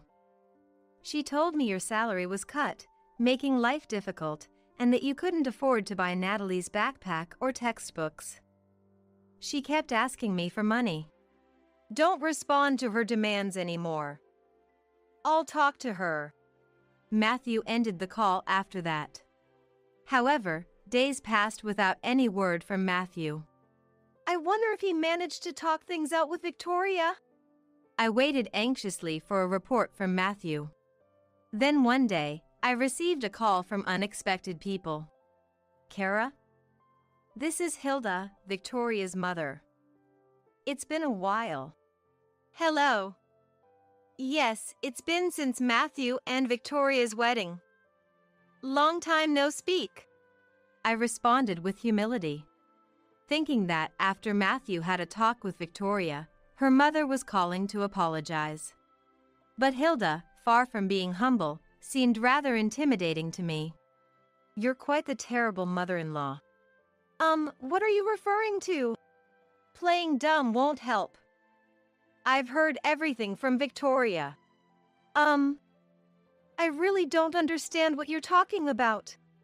Hilda sighed deeply over the phone. "You've been exploiting your position as the mother-in-law to demand large sums of money from Victoria every month." "Me demanding money from Victoria? That's a lie. I've done no such thing." I hurriedly denied it. However, Hilda didn't listen to my rebuttal. "Victoria has never lied to me. She must have been suffering in silence, unable to confide in anyone. She suddenly returned to our home 7 days ago and has been locked in her room ever since. Poor thing." "It's the other way around. I'm the one who's been asked for money." "You still intend to hurt Victoria at this point?" "It can't be helped. I'll switch to Kenneth now." It seemed he was right there next to her. Now, Victoria's father Kenneth came on the line. "It seems you're determined to make Victoria out to be the villain, but I trust Victoria." "But what I'm saying is the truth. If you just ask my son, Matthew, he'll tell you." "I can't trust that, Matthew." Kenneth lashed out with anger. "I've heard it from Victoria. Isn't Matthew involved with another woman despite having a family? And Victoria feels like she's being treated as nothing more than a housekeeper, not recognized as a wife, crying to us about it. That must be some misunderstanding. Matthew would never." "It's true. Victoria never lies to us. So, it must be you and your side who are lying." All right. I'll speak with Matthew and see what we can do moving forward based on that. He'll probably just deny everything." Kenneth scoffed. "No matter what excuses you and your son come up with, we're consulting with a top lawyer. We're having him come over next weekend. This is quite troubling." The voice switched back to Hilda. "No matter how much you fuss or scream now, we'll proceed with the divorce. Of course, Victoria will have custody of Natalie. Please, don't decide this all on your own." "Of course we will. After all the terrible things you've done to Victoria, we can't possibly let Natalie see you. We'll sever all ties with you for Natalie's future." With that, Hilda unilaterally ended the call. Not being able to see Natalie. Without dwelling on the matter, I immediately called Matthew to tell him what Victoria's parents had said. Then Matthew said in a surprisingly calm tone, "Next weekend, huh? All right, I understand. I'll meet with Victoria's family at their house to discuss." He answered calmly. The promised weekend arrived, and Matthew, Natalie, and I went to Victoria's family home. As we were ushered into the living room, Kenneth crossed his arms and glared at us. Bold of you to show up so nonchalantly. He sneered at us in a demeaning way. Victoria, trying to hide her face from her parents with her hand, gave me a look as if to say, "Serves you right." It's been a while, Victoria. I bit my lower lip, holding back my anger as I spoke. Natalie, Grandma and the others are going to have an important talk now, so why don't you play in the next room? Okay. I understand. After ensuring Natalie had moved to the next room, the lawyer hired by Victoria's parents began to speak. "Shall we begin then?" Suddenly, Hilda burst out. "We cannot contain our anger towards you and your son for what you've done. Kara, taking advantage of her position as the mother-in-law, demanded a high monthly allowance from Victoria, not to mention being betrayed by her own son, Matthew." Hilda began to cry, and Kenneth gently stroked her shoulder. "We demand a heartfelt apology from Kara to Victoria, full repayment of the money taken from her, compensation for the distress, and from Matthew, compensation for the hurt caused by his infidelity, a divorce from Victoria, and child support for Natalie." I couldn't just accept their demands and immediately attempted to counter. "Everything you've said is baseless. Therefore, we cannot comply with any of your demands." "Then show us the proof," Hilda said with a triumphant smile. I took out the account transaction history from my bag. "Here's your proof." Contrary to the claim that I demanded money from Victoria, it was actually me who sent money to her. You can see for yourself in this transaction history. The lawyer whispered with Victoria's parents. "What about the affair Matthew is accused of?" Matthew shook his head. "I completely deny any affair, but unfortunately, there's no way to prove that." Victoria smirked at this. But then Matthew smirked back. "However, I do have ample evidence of Victoria's affair." His voice was filled with confidence, and Victoria and her parents looked shocked. "This is the transaction history from the account managing our family's finances," Matthew prefaced. "As you can see here. Every month from my mom to Victoria. And then the same amount of money from Victoria to an unknown man's account." "Indeed, the amounts match exactly." The lawyer nodded. Then Victoria said in a panic, "This must be some fabrication you and Kara cooked up together." She cried out exaggeratedly. But seeing no tears fall as she bowed her head, I immediately knew it was fake crying. Matthew continued. "A few days ago, I hired a private investigator to look into Victoria's activities. And recently, I received their report." Saying this, Matthew placed a large brown envelope on the table and spread out the documents it contained. The documents detailed Victoria's secret meetings with a younger man and their actions, meticulously recorded. As evidence, there are also dozens of photos attached. Also, it appears these secret meetings continued even after Victoria secluded herself here. Were you, her parents, not aware? Victoria's parents were left speechless, unable to counter. "With this much evidence, it's hard not to suspect Victoria's infidelity," the lawyer said with a sigh. Upon receiving the investigator's report, I managed to speak with the man in the photos. He initially denied everything, but after seeing the evidence, he quickly admitted to the relationship. "That's a violation of privacy," Victoria cried out in protest. But Matthew's report was relentless. "This man is currently unemployed, a freeloader who depends on women for living expenses. It seems Victoria is not the only woman he's involved with." "Victoria! Is this true?" "It's all lies. They're making it all up." Matthew brushed off Victoria's protest. "Initially, Victoria used our family's living expenses to send money to this man and buy him expensive gifts. As she was compared to other women, her actions escalated. Unable to cover it with just our living expenses, she resorted to deceiving my mom. What do you have to say for yourself, Victoria? Answer clearly. Shut up. Everything they said is true. I admit to everything. Victoria yelled, admitting to all the facts. The money I got from deceiving Kara was sent directly to that man's account. In contrast to Victoria's panic, Matthew remained composed. Actually, I've also hired a lawyer, and we're moving forward with a divorce and seeking compensation.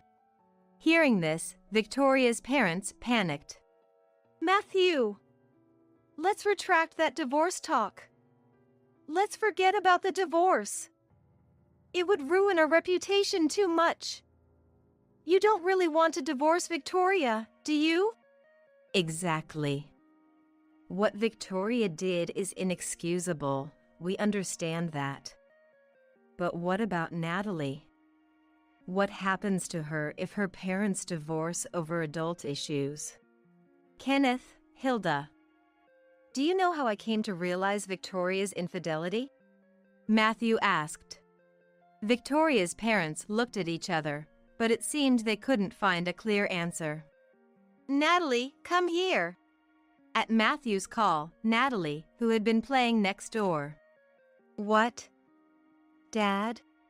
Came running over. Tell everyone here about what you told Dad before. Then, looking up at Victoria, Natalie said, After Dad and I go to bed, Mom always goes out somewhere. And when I secretly watched from the window, I saw her leaving in a car with a man Dad doesn't know. Stop it, Natalie! I hate Mom. She's always on the phone when I try to talk to her and never takes me anywhere fun. She didn't even make a lunch for my preschool sports day. And with clear determination, Natalie declared, I don't need a mom like that. I love Dad and Grandma. I want to live with Dad and them. That's how it is. You neglected your own child to fool around with another man. Someone like that can't be trusted with our child. I'll take care of Natalie. We're getting a divorce. Matthew stated firmly. Despite Victoria and her parents' refusal to agree to the divorce, the evidence of infidelity was overwhelming, and the divorce between Matthew and Victoria was eventually finalized. It turned out Victoria was the one who had swapped the real Thanksgiving gift with a box containing an old towel. It's because Natalie was making those video calls with that old woman.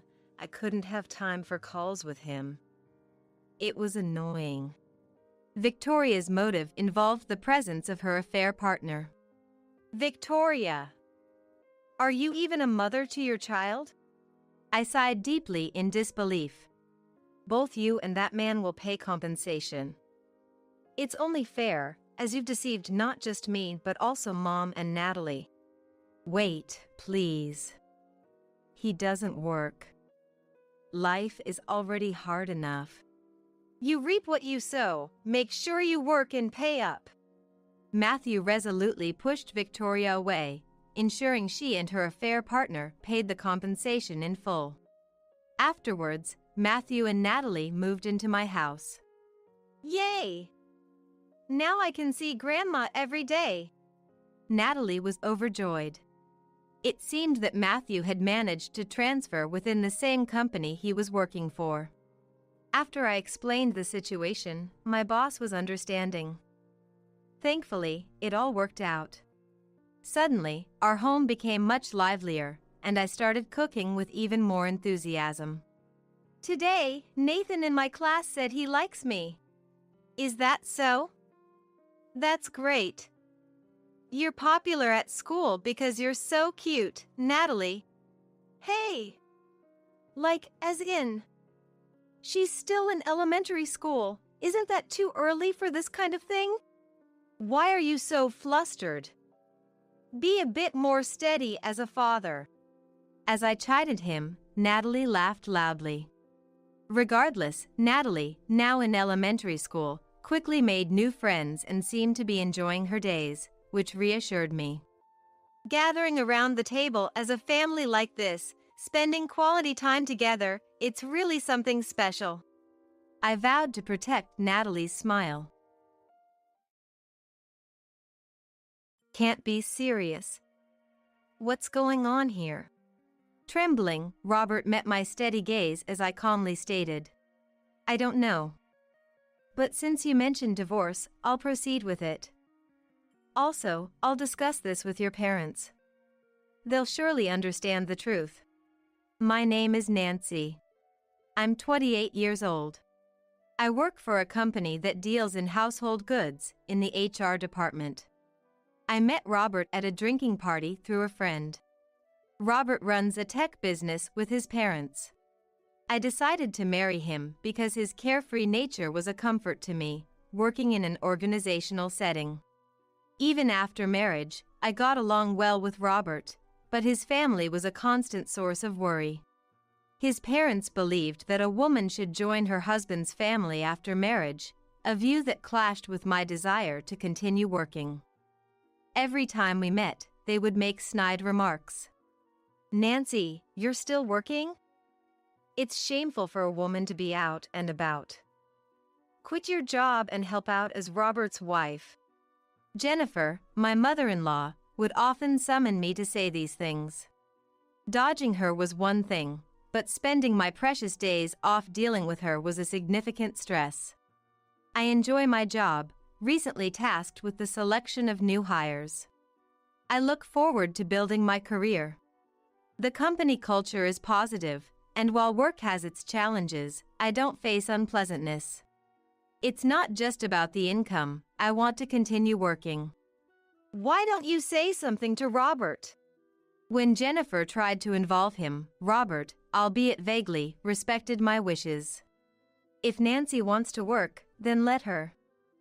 Dad's still healthy, and it's not like I'm taking over immediately. Let her have her freedom at home. Hearing Robert's words, Jennifer narrowed her eyes in irritation and responded angrily. You've become quite the outspoken son. Living together is obviously better. God knows what Nancy has told you. Robert sighed in annoyance and retorted, even if she helped, it's not like our sales would suddenly skyrocket. Having her work increases our income, which is more helpful. Hearing this, I couldn't deny feeling a bit disappointed, wishing for more affectionate words. However, I appreciated that he supported the lifestyle I wanted. I decided to overlook my feelings and be thankful to Robert.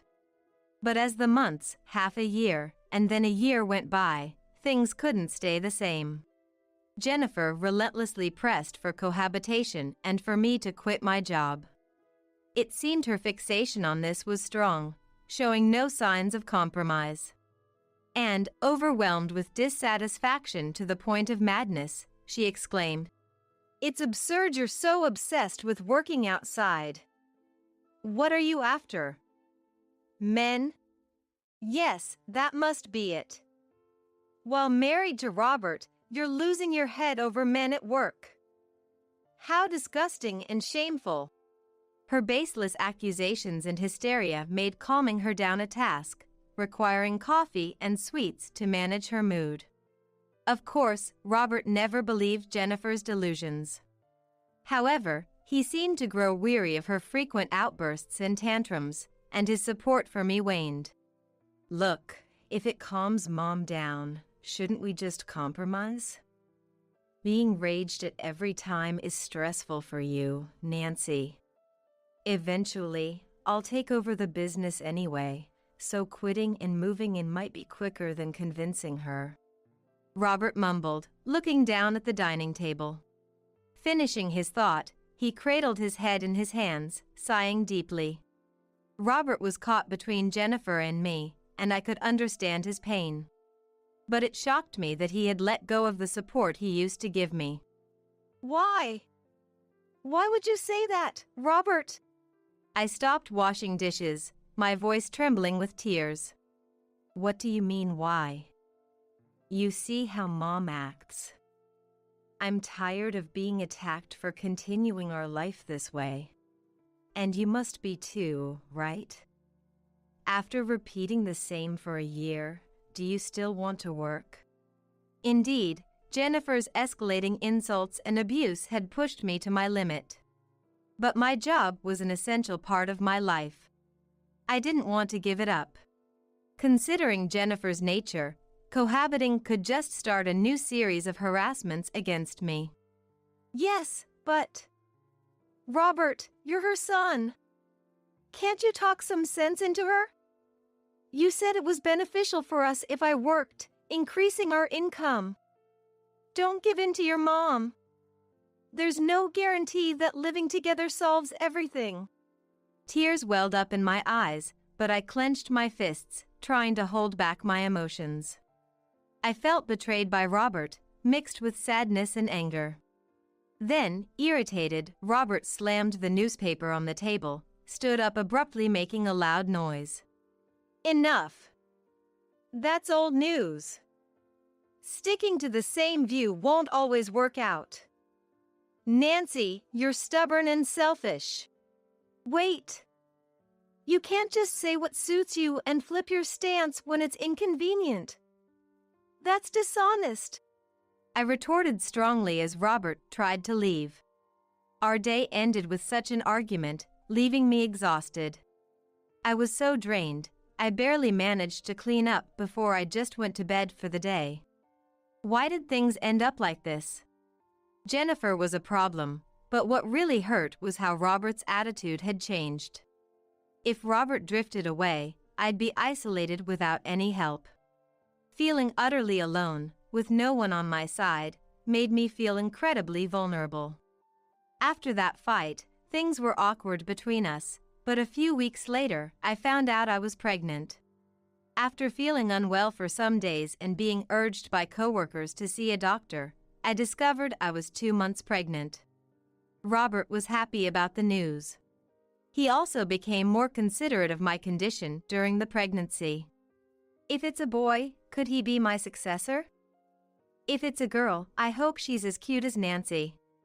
You're handling both work and house chores now, but it's an important time, and you shouldn't overdo it.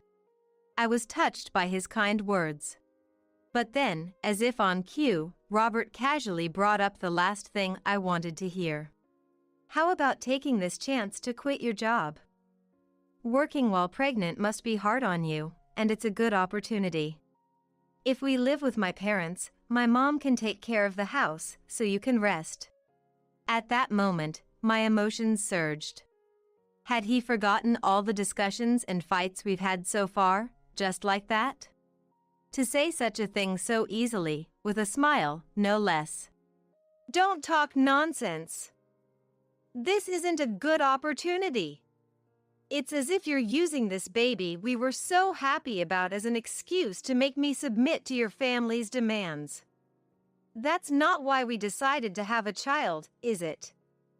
I'm not quitting my job. As I fired back, Robert looked taken aback, as if he was under pressure. Calm down. Why are you so angry? Quitting a job because of pregnancy is quite common. It might be common, but my company has maternity and parental leave policies in place. I plan to take maternity leave, then return to work once things settle down. Plus, if I quit now, I'll lose all the income during the leave. Robert seemed to drift off halfway through my explanation but snapped to attention towards the end. Seemingly hooked by the mention of money. Oh, so maybe quitting after the parental leave ends could work. Let's just take the leave for now and figure out the rest later.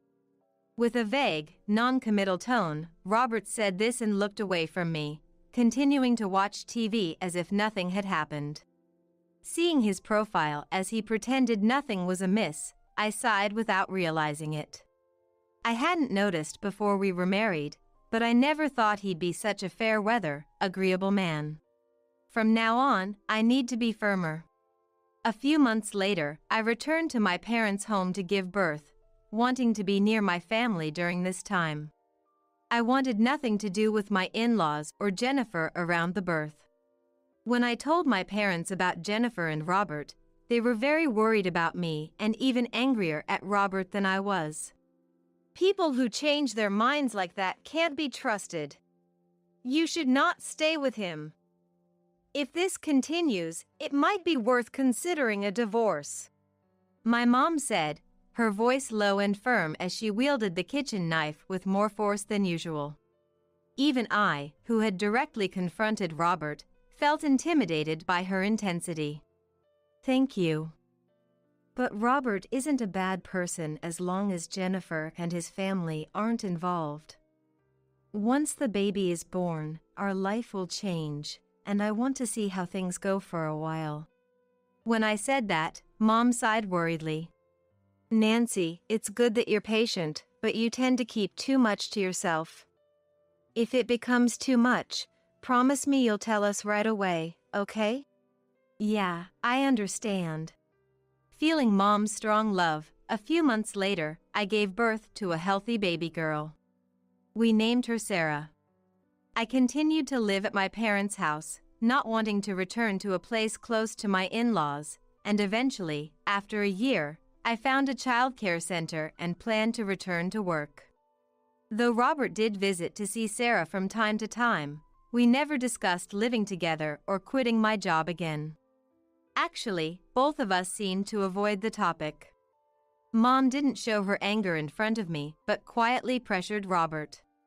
Now that the family is growing with the birth of our child, please make sure to support Nancy and Sarah properly. Thank you.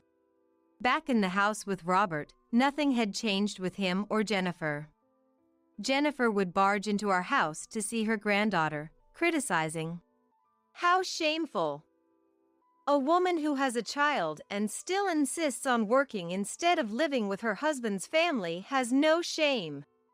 And Robert, in his way, would dismiss everything with, let's just see how things go. Parenting comes with its challenges. 2 years flew by. Sarah grew rapidly, now walking freely and starting to talk. I continued to work part-time while Sarah was in childcare, without moving in with my in-laws. Robert had become so accustomed to Jennifer's tirades and my persuasions that he would ignore our arguments, focusing on the TV. I had no expectations from Robert anymore. I hoped that someday I could convince them on my own terms. One day, Sarah became ill. She was covered in red rashes that seemed to cause her pain or itchiness, making her cry in discomfort. Realizing the severity, I immediately took time off work and rushed Sarah to the hospital. The doctor suggested a blood test as a precaution. And when I mentioned we hadn't determined her blood type yet, they included it in the tests. I thought it was unnecessary, but agreed since the doctor recommended it. The diagnosis revealed that the rashes were due to atopic dermatitis, and she was prescribed specific medication for it. It was a relief to understand the inflammation and how to treat it. But the real issue arose from the blood test results. I am O-type, and so is Robert. Logically, our child should also be O-type. My reluctance for the blood type test was because it seemed obvious and unnecessary. Yet, the result puzzled me. Feeling an inexplicable chill, I returned home and seriously brought up the issue with Robert, discussing Sarah's atopy before showing him the blood type results. Isn't it strange that both of us are O-type, but Sarah is a type? As I hesitantly asked, Robert's complexion changed rapidly, and he shouted in anger. This means divorce! Nancy, you must have been cheating at work! Shocked by his terrifying aggression, I trembled. Wait, this is just a report. It could be a mistake in the test results. No way.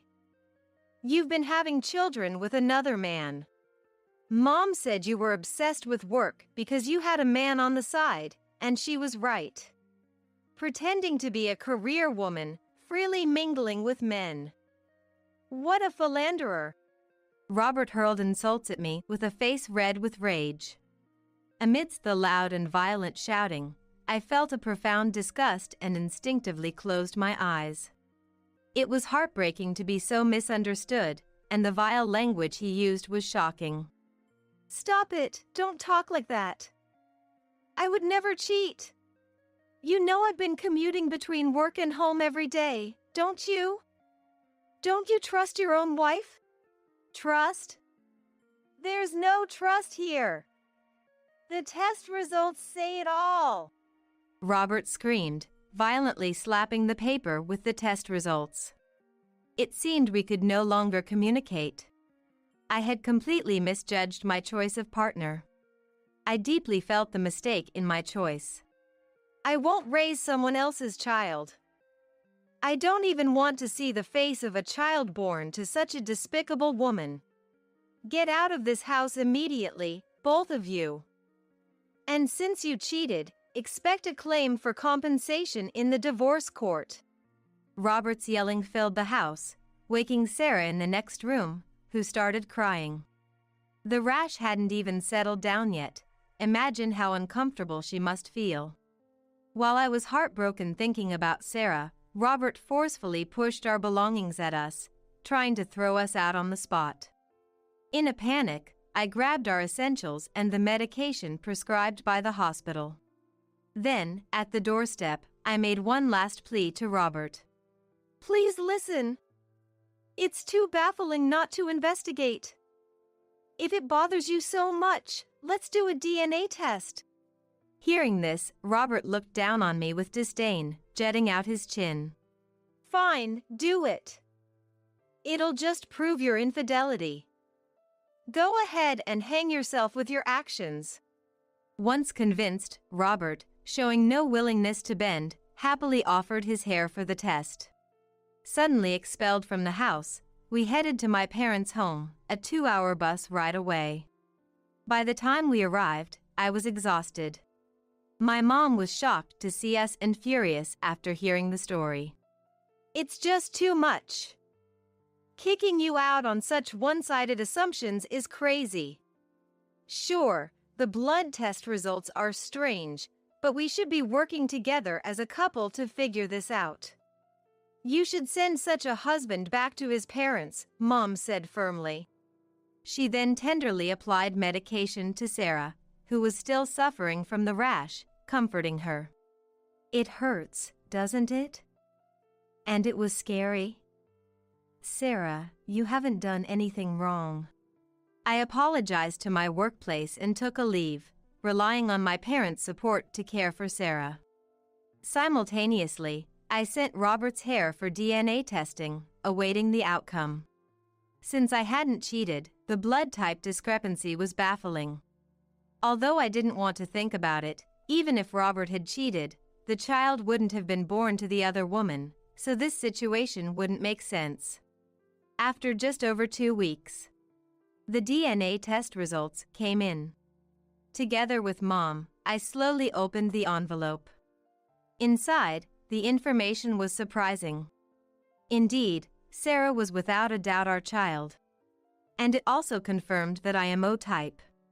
However, it turned out Robert's blood type was actually A. I went back to the house we had been expelled from to share this fact. Anticipating conflict, I left Sarah with Mom. What are you doing here? You're the worst. Robert greeted me coldly, but I calmly showed him the test results.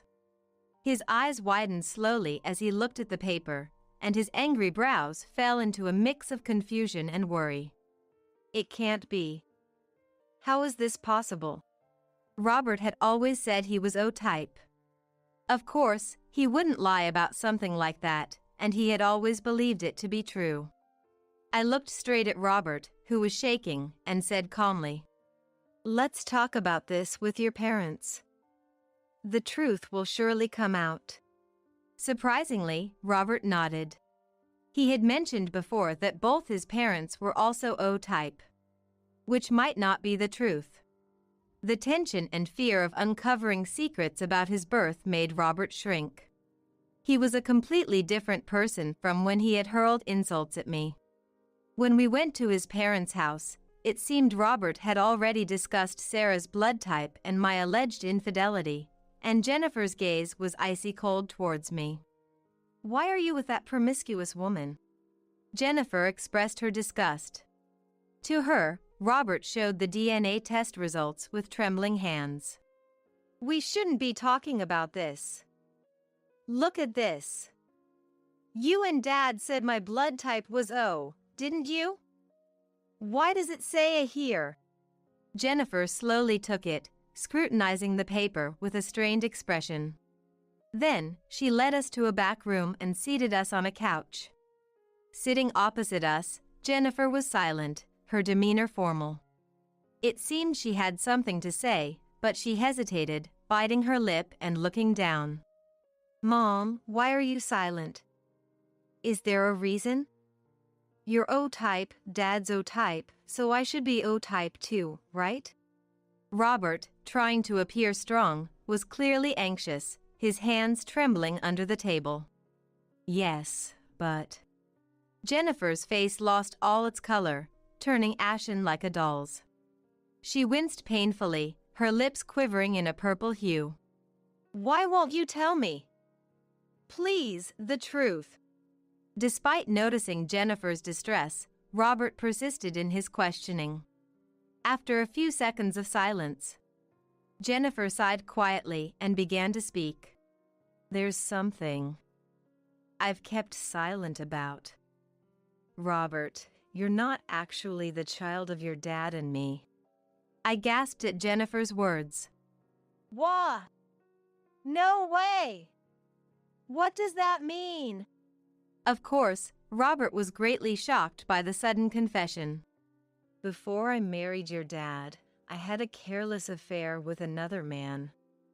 Robert, you are the child from that time." Robert is now 30 years old.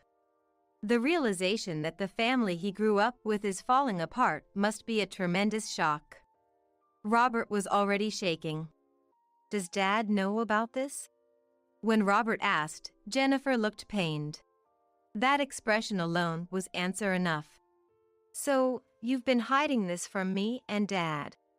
At that point, Robert was so dismayed he seemed almost unable to speak, just staring at Jennifer with a look that was close to tears. Jennifer shed a single tear. "Robert, I truly did care for you as my own, and raised you with all the love a parent could give." Jennifer had an affair shortly after her marriage and conceived a child from that liaison, pretending the child was her husband's and living a lie as a family. She continued to love her son, nonetheless. "But even hearing that, I can't just accept it. So, was your affair partner A-type? Why hide such a crucial thing?" Robert, with tears welling up in his eyes, stood up to confront Jennifer.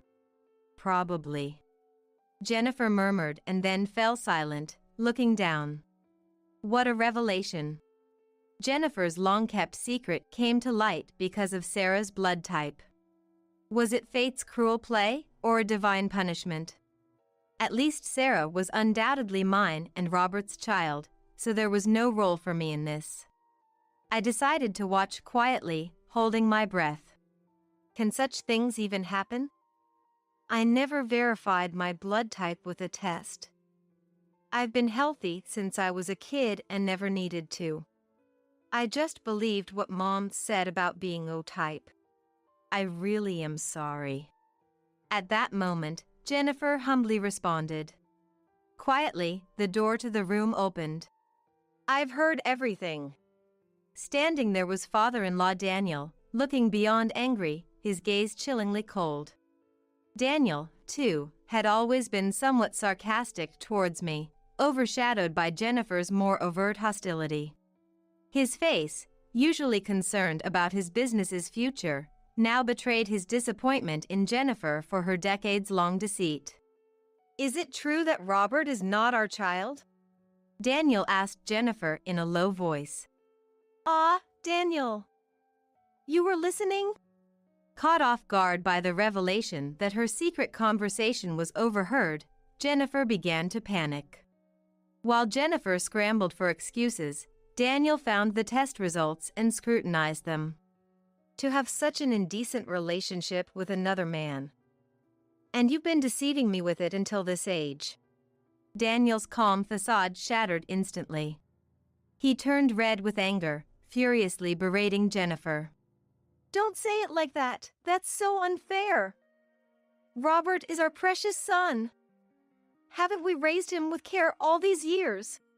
Yes, that's right. Deceived by you, I've cared for another man's child as my own for 30 years. With a loud bang, Daniel slammed the test results on the table. At his outburst, both Robert and I flinched. Unable to withstand Daniel's fury, Jennifer stood up to argue back. What's the use of getting angry now? I haven't been in touch with that man anymore, and it's been 30 years. It should be statute barred by now, shouldn't it? There's no statute on this. I never imagined you to be such a promiscuous woman. And the evidence is still standing right here.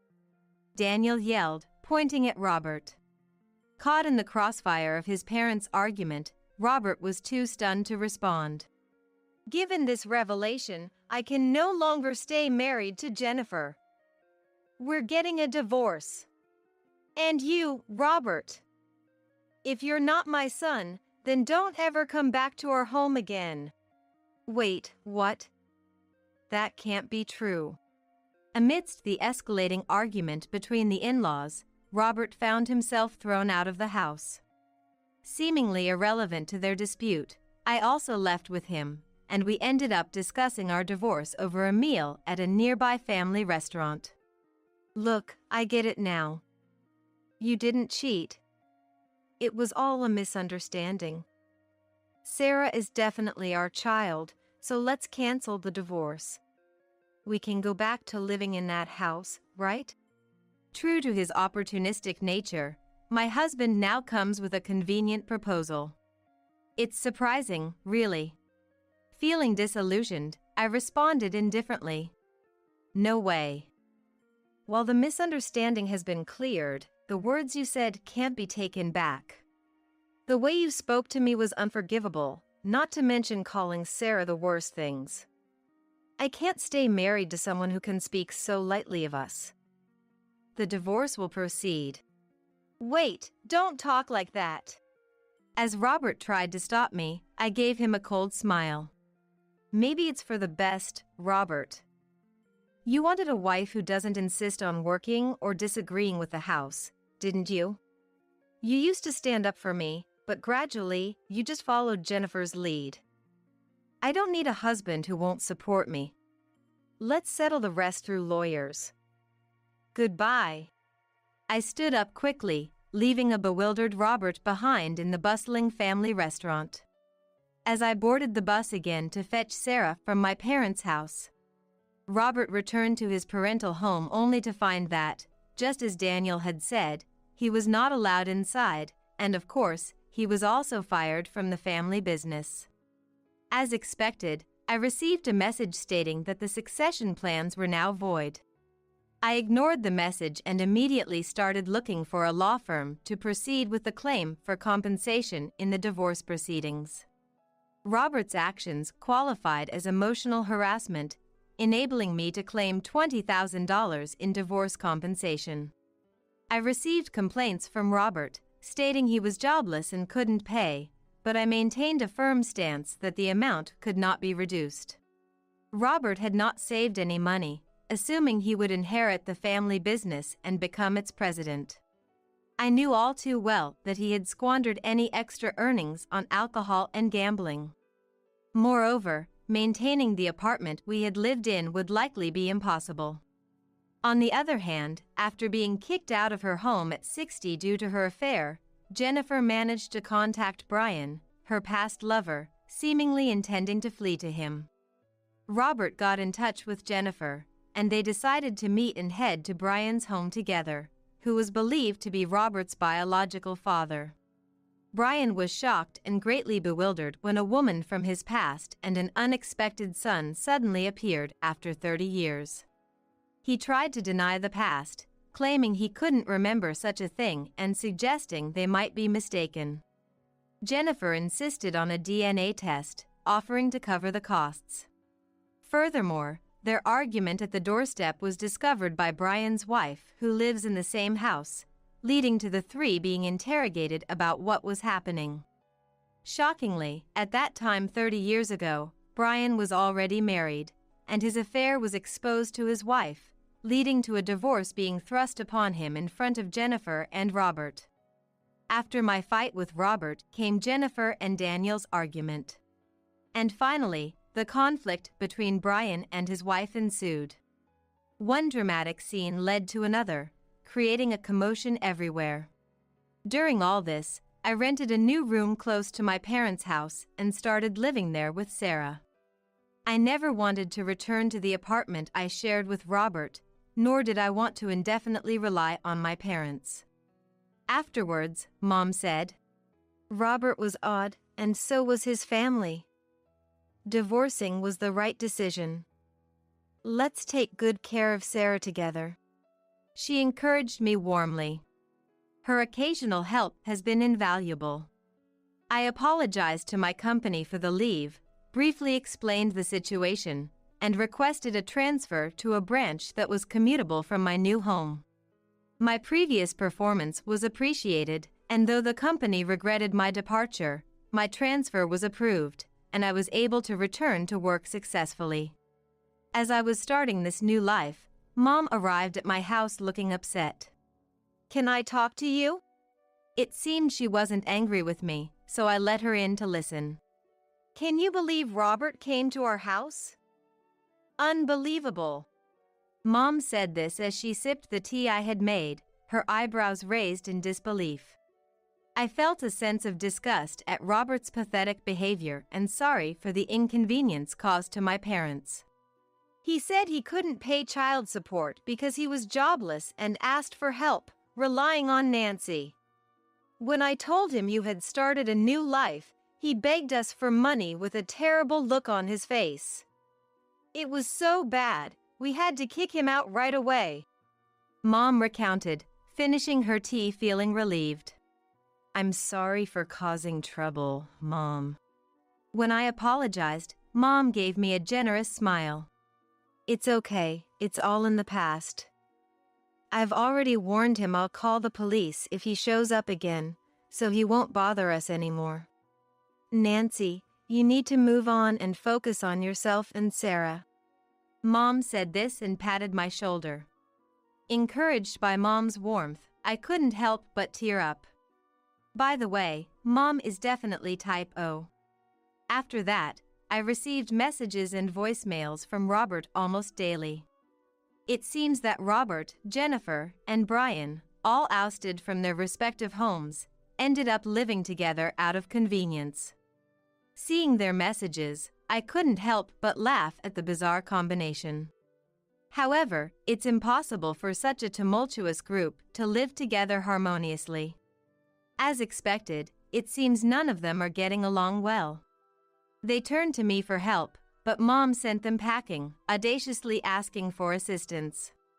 I ignored everything, blocking Robert's account and phone number. Robert's persistence didn't end there. He even showed up at my new workplace. But he never got to confront me.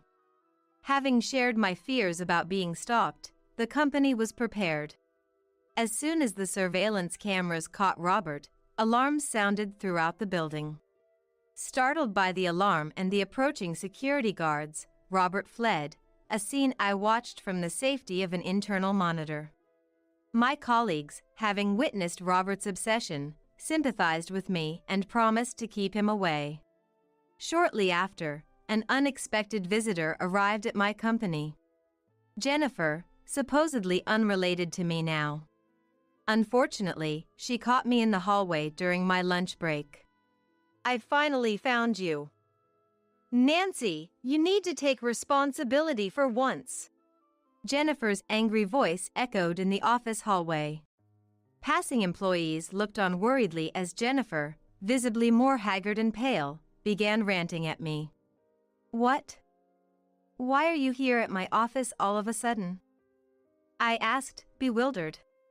As I was bewildered, Jennifer, who had become significantly more haggard and pale-faced than before, yelled in a shrill voice. It's obvious, isn't it? If you hadn't investigated the blood type. If there hadn't been a DNA test, none of this would have happened. Your meddling has ruined everything I've built up. Everything is a mess now. Despite being responsible for her affair and keeping silent about the child she bore from it for over 30 years, Jennifer tried to forcibly shift the blame onto me. Just as Jennifer attempted to grab me, security personnel who had rushed over restrained her. Immediately after, the situation escalated to the point where the police were called. For some reason, Robert was there too, apparently watching from a hiding spot, and it seems they both ended up being interrogated by the police. I wish they would just stop. My new life has begun, and I've completely severed ties with Robert through divorce. Begging for a peaceful life, I went home, only to face a similar situation at work the next day. Just like the day before, someone had infiltrated the office and was waiting in the hallway. This time, it was Daniel who had come. I had never shared my workplace details with him, leaving me puzzled and slightly terrified about how he found me. As our eyes met, Daniel, with a frivolous smile, said, "Well, I know we've caused a lot of trouble in the past. Now that Jennifer and I are separated and Robert's been kicked out, we're actually short-staffed. Considering you were Robert's wife, why not help out at the company as an employee?" "Don't be absurd. I was the wife of Robert, whom you disowned. I have nothing to do with you now. If you're headhunting, please look elsewhere," I responded calmly. At that, Daniel's demeanor shifted from smug to menacing as he aggressively confronted me. "What?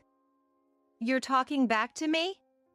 When you were married to Robert, it was all about not quitting your job and not living together, just doing whatever you wanted. Now, when I'm offering to start over and hire you, you're saying no? The nerve of women these days, all so insolent, it's infuriating." Daniel's rant continued unabashedly until security and the police arrived, much like when Jennifer had appeared, and took him away. With the departure of all three related parties from my workplace, the harrowing days of their uninvited visits came to an end, leaving me relieved and surrounded by concerned colleagues. Finally, peace of mind seems achievable as I dedicate myself more fully to my work. In the aftermath for Robert's family, it appears Daniel employed the reasoning he shared with me, despite the divorce, considering me still the ex-wife of his son, to propose a solution for their dire need of manpower in his business. Robert and Jennifer, facing dilemmas of shelter and financial insecurity, hesitantly accepted the offer of work and a place to stay. However, a family once fragmented by deceit and betrayal couldn't possibly reconcile to function harmoniously. Indeed, neither their domestic nor professional endeavors flourished, leading to daily disputes that resonated throughout the neighborhood, making them pariahs in their community. Nonetheless, they have consistently fulfilled the obligation of the divorce settlement payments. Payments are being monitored through a lawyer, ensuring that any interruption prompts immediate reminders for continuation. Given their current predicament, making divorce settlement payments likely compromises their living standards, leading to reluctant borrowing to make ends meet. Consequently, repaying this debt further exacerbates their financial distress. Caught in a vicious cycle, Robert appears to be exploited for cheap labor at Daniel's company. On my end, life has taken a positive turn. Bringing valuable expertise from my tenure at the headquarters, I've become an asset in my new role. Praised for efficiency and accuracy, I've quickly earned trust and respect from colleagues. Talks of salary increments and promotions are already on the horizon, signaling expectations for my continued excellence. The people here are kind and upbeat, making this a workplace where I wish to stay indefinitely. Child-rearing is progressing smoothly. During the day, Sarah attends a childcare center, and sometimes with mom's assistance, she has grown significantly. Regular hospital visits have gradually improved her atopic dermatitis, bringing some peace of mind. Her earnest stories about her day at the childcare center are irresistibly adorable. Her third birthday is approaching, and Mom and I are discussing how to celebrate it. Though she might not remember it, we want to give her a beautiful, delightful celebration. Mom has recently been busy knitting sweaters for Sarah, pouring her love into every stitch. I'm going to knit the cutest sweater in the world, so get excited, she declared with enthusiasm in front of me. As for me, I've taken up baking, whipping up daily snacks while also preparing to make Sarah's birthday cake from scratch. Strawberry cake is nice, but how about an apple pie? What do you think, Sarah? I asked. Our little girl, after a moment's thought, tilted her head and brightly exclaimed, "Apple pie." Her adorable response brought a spontaneous smile to my face. Life might throw challenges at us as we go along. But whether it's work, parenting, or just dealing with everyday life, I believe in facing everything with a smile, taking one step at a time, and trusting the people around me. As long as Sarah is by our side, I'm confident we can handle anything. I thought it would be a piece of cake. I, being younger, could make him happier, she declared, arriving at the apartment where Mike and I lived a happy life. Standing beside her was Mike, with a grin on his face. To dispel this nightmare, I had to take action. I'm Lucy, a 26-year-old housewife. My husband, Mike, is 28 and works in sales at a printing company. I'm currently working part-time at a bookstore. Before getting married, I did various temp jobs and worked as a temporary government employee. But after marriage, I chose to work part-time. I'm not the most versatile person, so juggling a full-time job and household chores seemed impossible. Part-time work, along with housekeeping, feels just right for me. When Mike and I first met, he was unemployed. He had quit his job within just 6 months of starting at a company right after graduating from college. It was during his job search that he met me. During his job hunt, our paths crossed at the workforce center. I was working there as a temporary employee. Mike was the client I happened to assist at the reception. My first impression of him was that he was extremely friendly and charming. I immediately thought he'd be perfect in sales and recommended a few sales jobs. I remember feeling relieved when one of the jobs I recommended, at a printing company, turned out to be a success for Mike. When he came to report his employment with a beaming smile, I found myself unexpectedly smitten by him. Mike's face is cute. But at the same time he's tall, and the unexpected contrast seemed wonderful. He came to report his job acceptance just before lunch break, so as soon as the break started, I looked for Mike and stopped him. I remember it took a lot of courage to do that. Mike was about to leave the workforce center at that moment. I approached him as he seemed to be pondering over something, staring at his mobile phone screen by the entrance. Mike looked surprised when I spoke to him. I think my hands were trembling when I asked if we could exchange contact information. Mike's response was simply, "I'd like that too." I blushed, but so did Mike, his face as red as mine. We exchanged contacts, and that marked the beginning of our relationship. Mike, working in sales at the printing company, and I got married 2 months after we exchanged numbers. Our friends teased us for our whirlwind marriage. But I always thought, if I were to marry, it could only be Mike. When we got married, we bought an apartment as our new home. I thought it was a bold decision at the time, but now I believe it was the right choice. I was living the best marital life with Mike, my beloved, in our comfortable home. The change in our life came about 2 years after our marriage. I think it was around the time when Mike's job began to feel more stable. "Do you think I'm kind of cute?" Mike suddenly asked. Considering he never seemed interested in his own appearance, I immediately sensed someone must have mentioned it to him. "Yes, you're kind of cute." "Did someone say that to you?" I asked. Laughing, Mike said it was a comment from a new employee. I thought it was quite inappropriate for someone who had just joined the company to say such a thing. Mike, not entirely displeased, said, "Cute, huh?" while looking in the mirror. I told Mike to be more careful since he was being teased by younger people. Following that incident, Mike began to pay more attention to his clothes and skincare. His spending increased, and so did the bills on our credit card. When he came home from work, he would constantly hold on to his mobile phone. I started suspecting infidelity. Once I started thinking that way, it was all downhill from there. I began to doubt everything Mike did. Our good relationship until then perhaps made the backlash stronger. Although Mike appeared more buoyant than before, he didn't seem to hide it from me, which was a bit reassuring. I thought if he had something to hide, he would act suspiciously. But I was being naive. Mike's spending habits were getting worse day by day. I decided to have a serious talk with him during dinner. I told him that we should save money now, as we'll need more when we have kids. Mike didn't seem to grasp the seriousness. I emphasized it even more. Without any evidence of Mike's infidelity, I watched him become increasingly youthful in appearance and lived in frustration. But soon, the situation took a dramatic turn. I was in a hurry one morning to hang the laundry on the balcony before leaving for my part-time job. That's when I noticed someone standing in front of our apartment, looking my way. A woman in her early 20s, it seemed. Moreover, she appeared to be filming me with her mobile phone.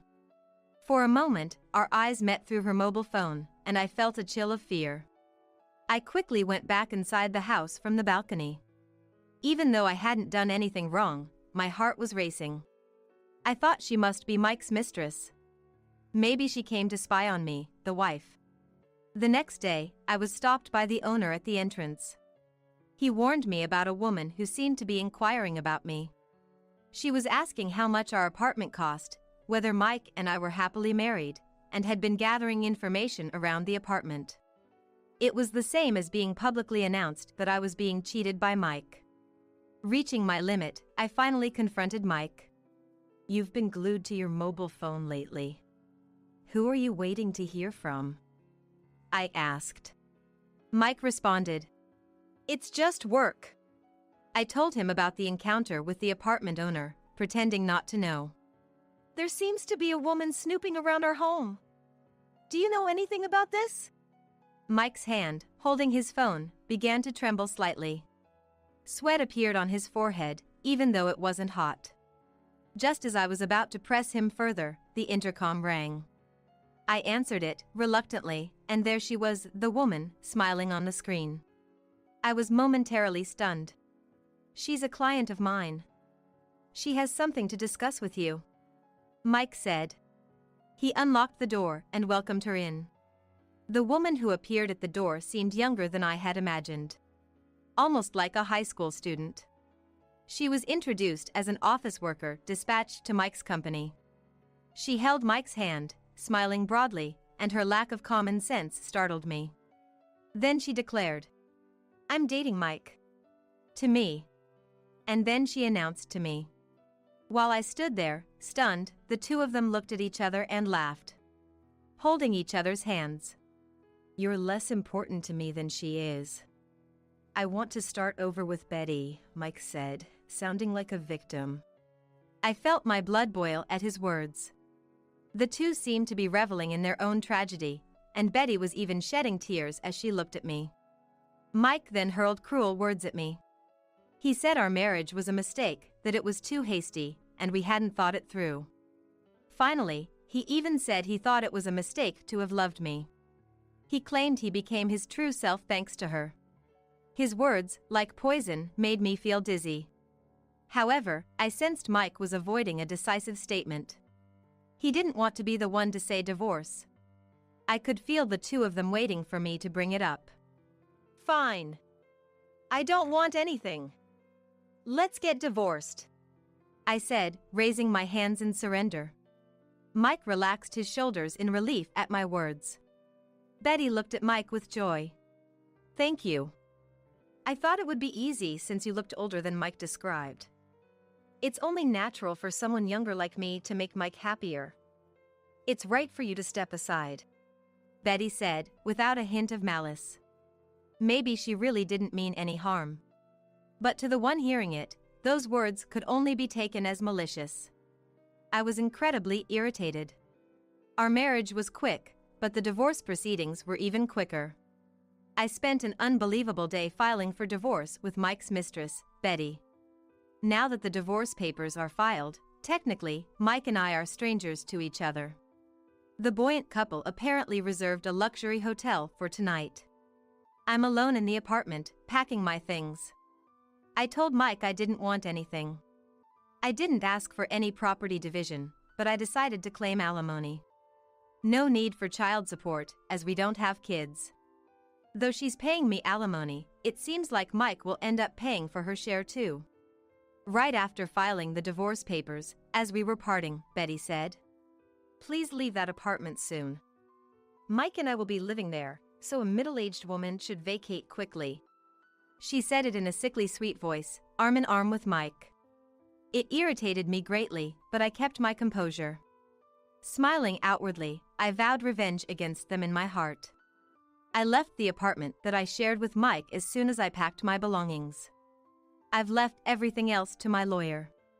I made Mike and her sign an agreement not to contact me after the divorce. I almost laughed, remembering how happily they signed it. A month passed, and just when I thought it was about time, my mobile phone rang. It was Mike calling. Knowing he must be panicking, I deliberately took my time answering. "What? You signed an agreement not to contact me." "I don't want to hear from you now," I said. "What do you mean? $2,000 a month for the apartment? $1,500 for credit repayments? How am I supposed to pay this every month?" Mike must be holding the credit statement and the apartment payment request right now. I always managed our finances during our marriage. I was in charge of the account into which Mike's salary was deposited. When we decided to buy the apartment, Mike showed no interest in the monthly repayments. How much did he think we needed each month? Mike's take-home pay is about $1,700. It's not an amount he can afford to pay every month. "That's why I kept telling you not to waste money," I said. "But we were supposed to be living off my salary. It's impossible with just a part-time job." Mike was almost crying, in a state of disarray. His life was turned upside down. Indeed, I have a part-time job. But unknown to Mike, I had another job. I've been blogging about my daily life and have continued streaming since before we got married. Mike didn't know, but I've also published a book. I earn more than Mike's salary every month. The part-time job was just for show. Mike was under the illusion that he was covering all expenses with his salary. I relinquished my rights to the property and handed over the apartment to Mike for this reason. Alimony from Mike, covering Betty's alimony, the remaining credit payments, and monthly apartment installments. Mike's finances must have tightened significantly. I could hear Betty's voice in the background. "What's going on? I didn't know we were paying installments." She seemed to be causing a ruckus. I even heard the sound of a cup breaking. Then shamelessly, Mike asked me for help. He couldn't maintain his life with his salary alone and wanted me to help with the apartment installments. Unbelievable. "What? Don't be ridiculous. Work hard and support each other with your young, pretty girlfriend." I mocked him and hung up. I immediately blocked Mike's number. I had kept it unblocked just for this day. Now, I no longer needed Mike's number. Deleting his contact felt refreshing. Later, I heard that Mike and Betty couldn't maintain the apartment and had to put it up for sale quickly.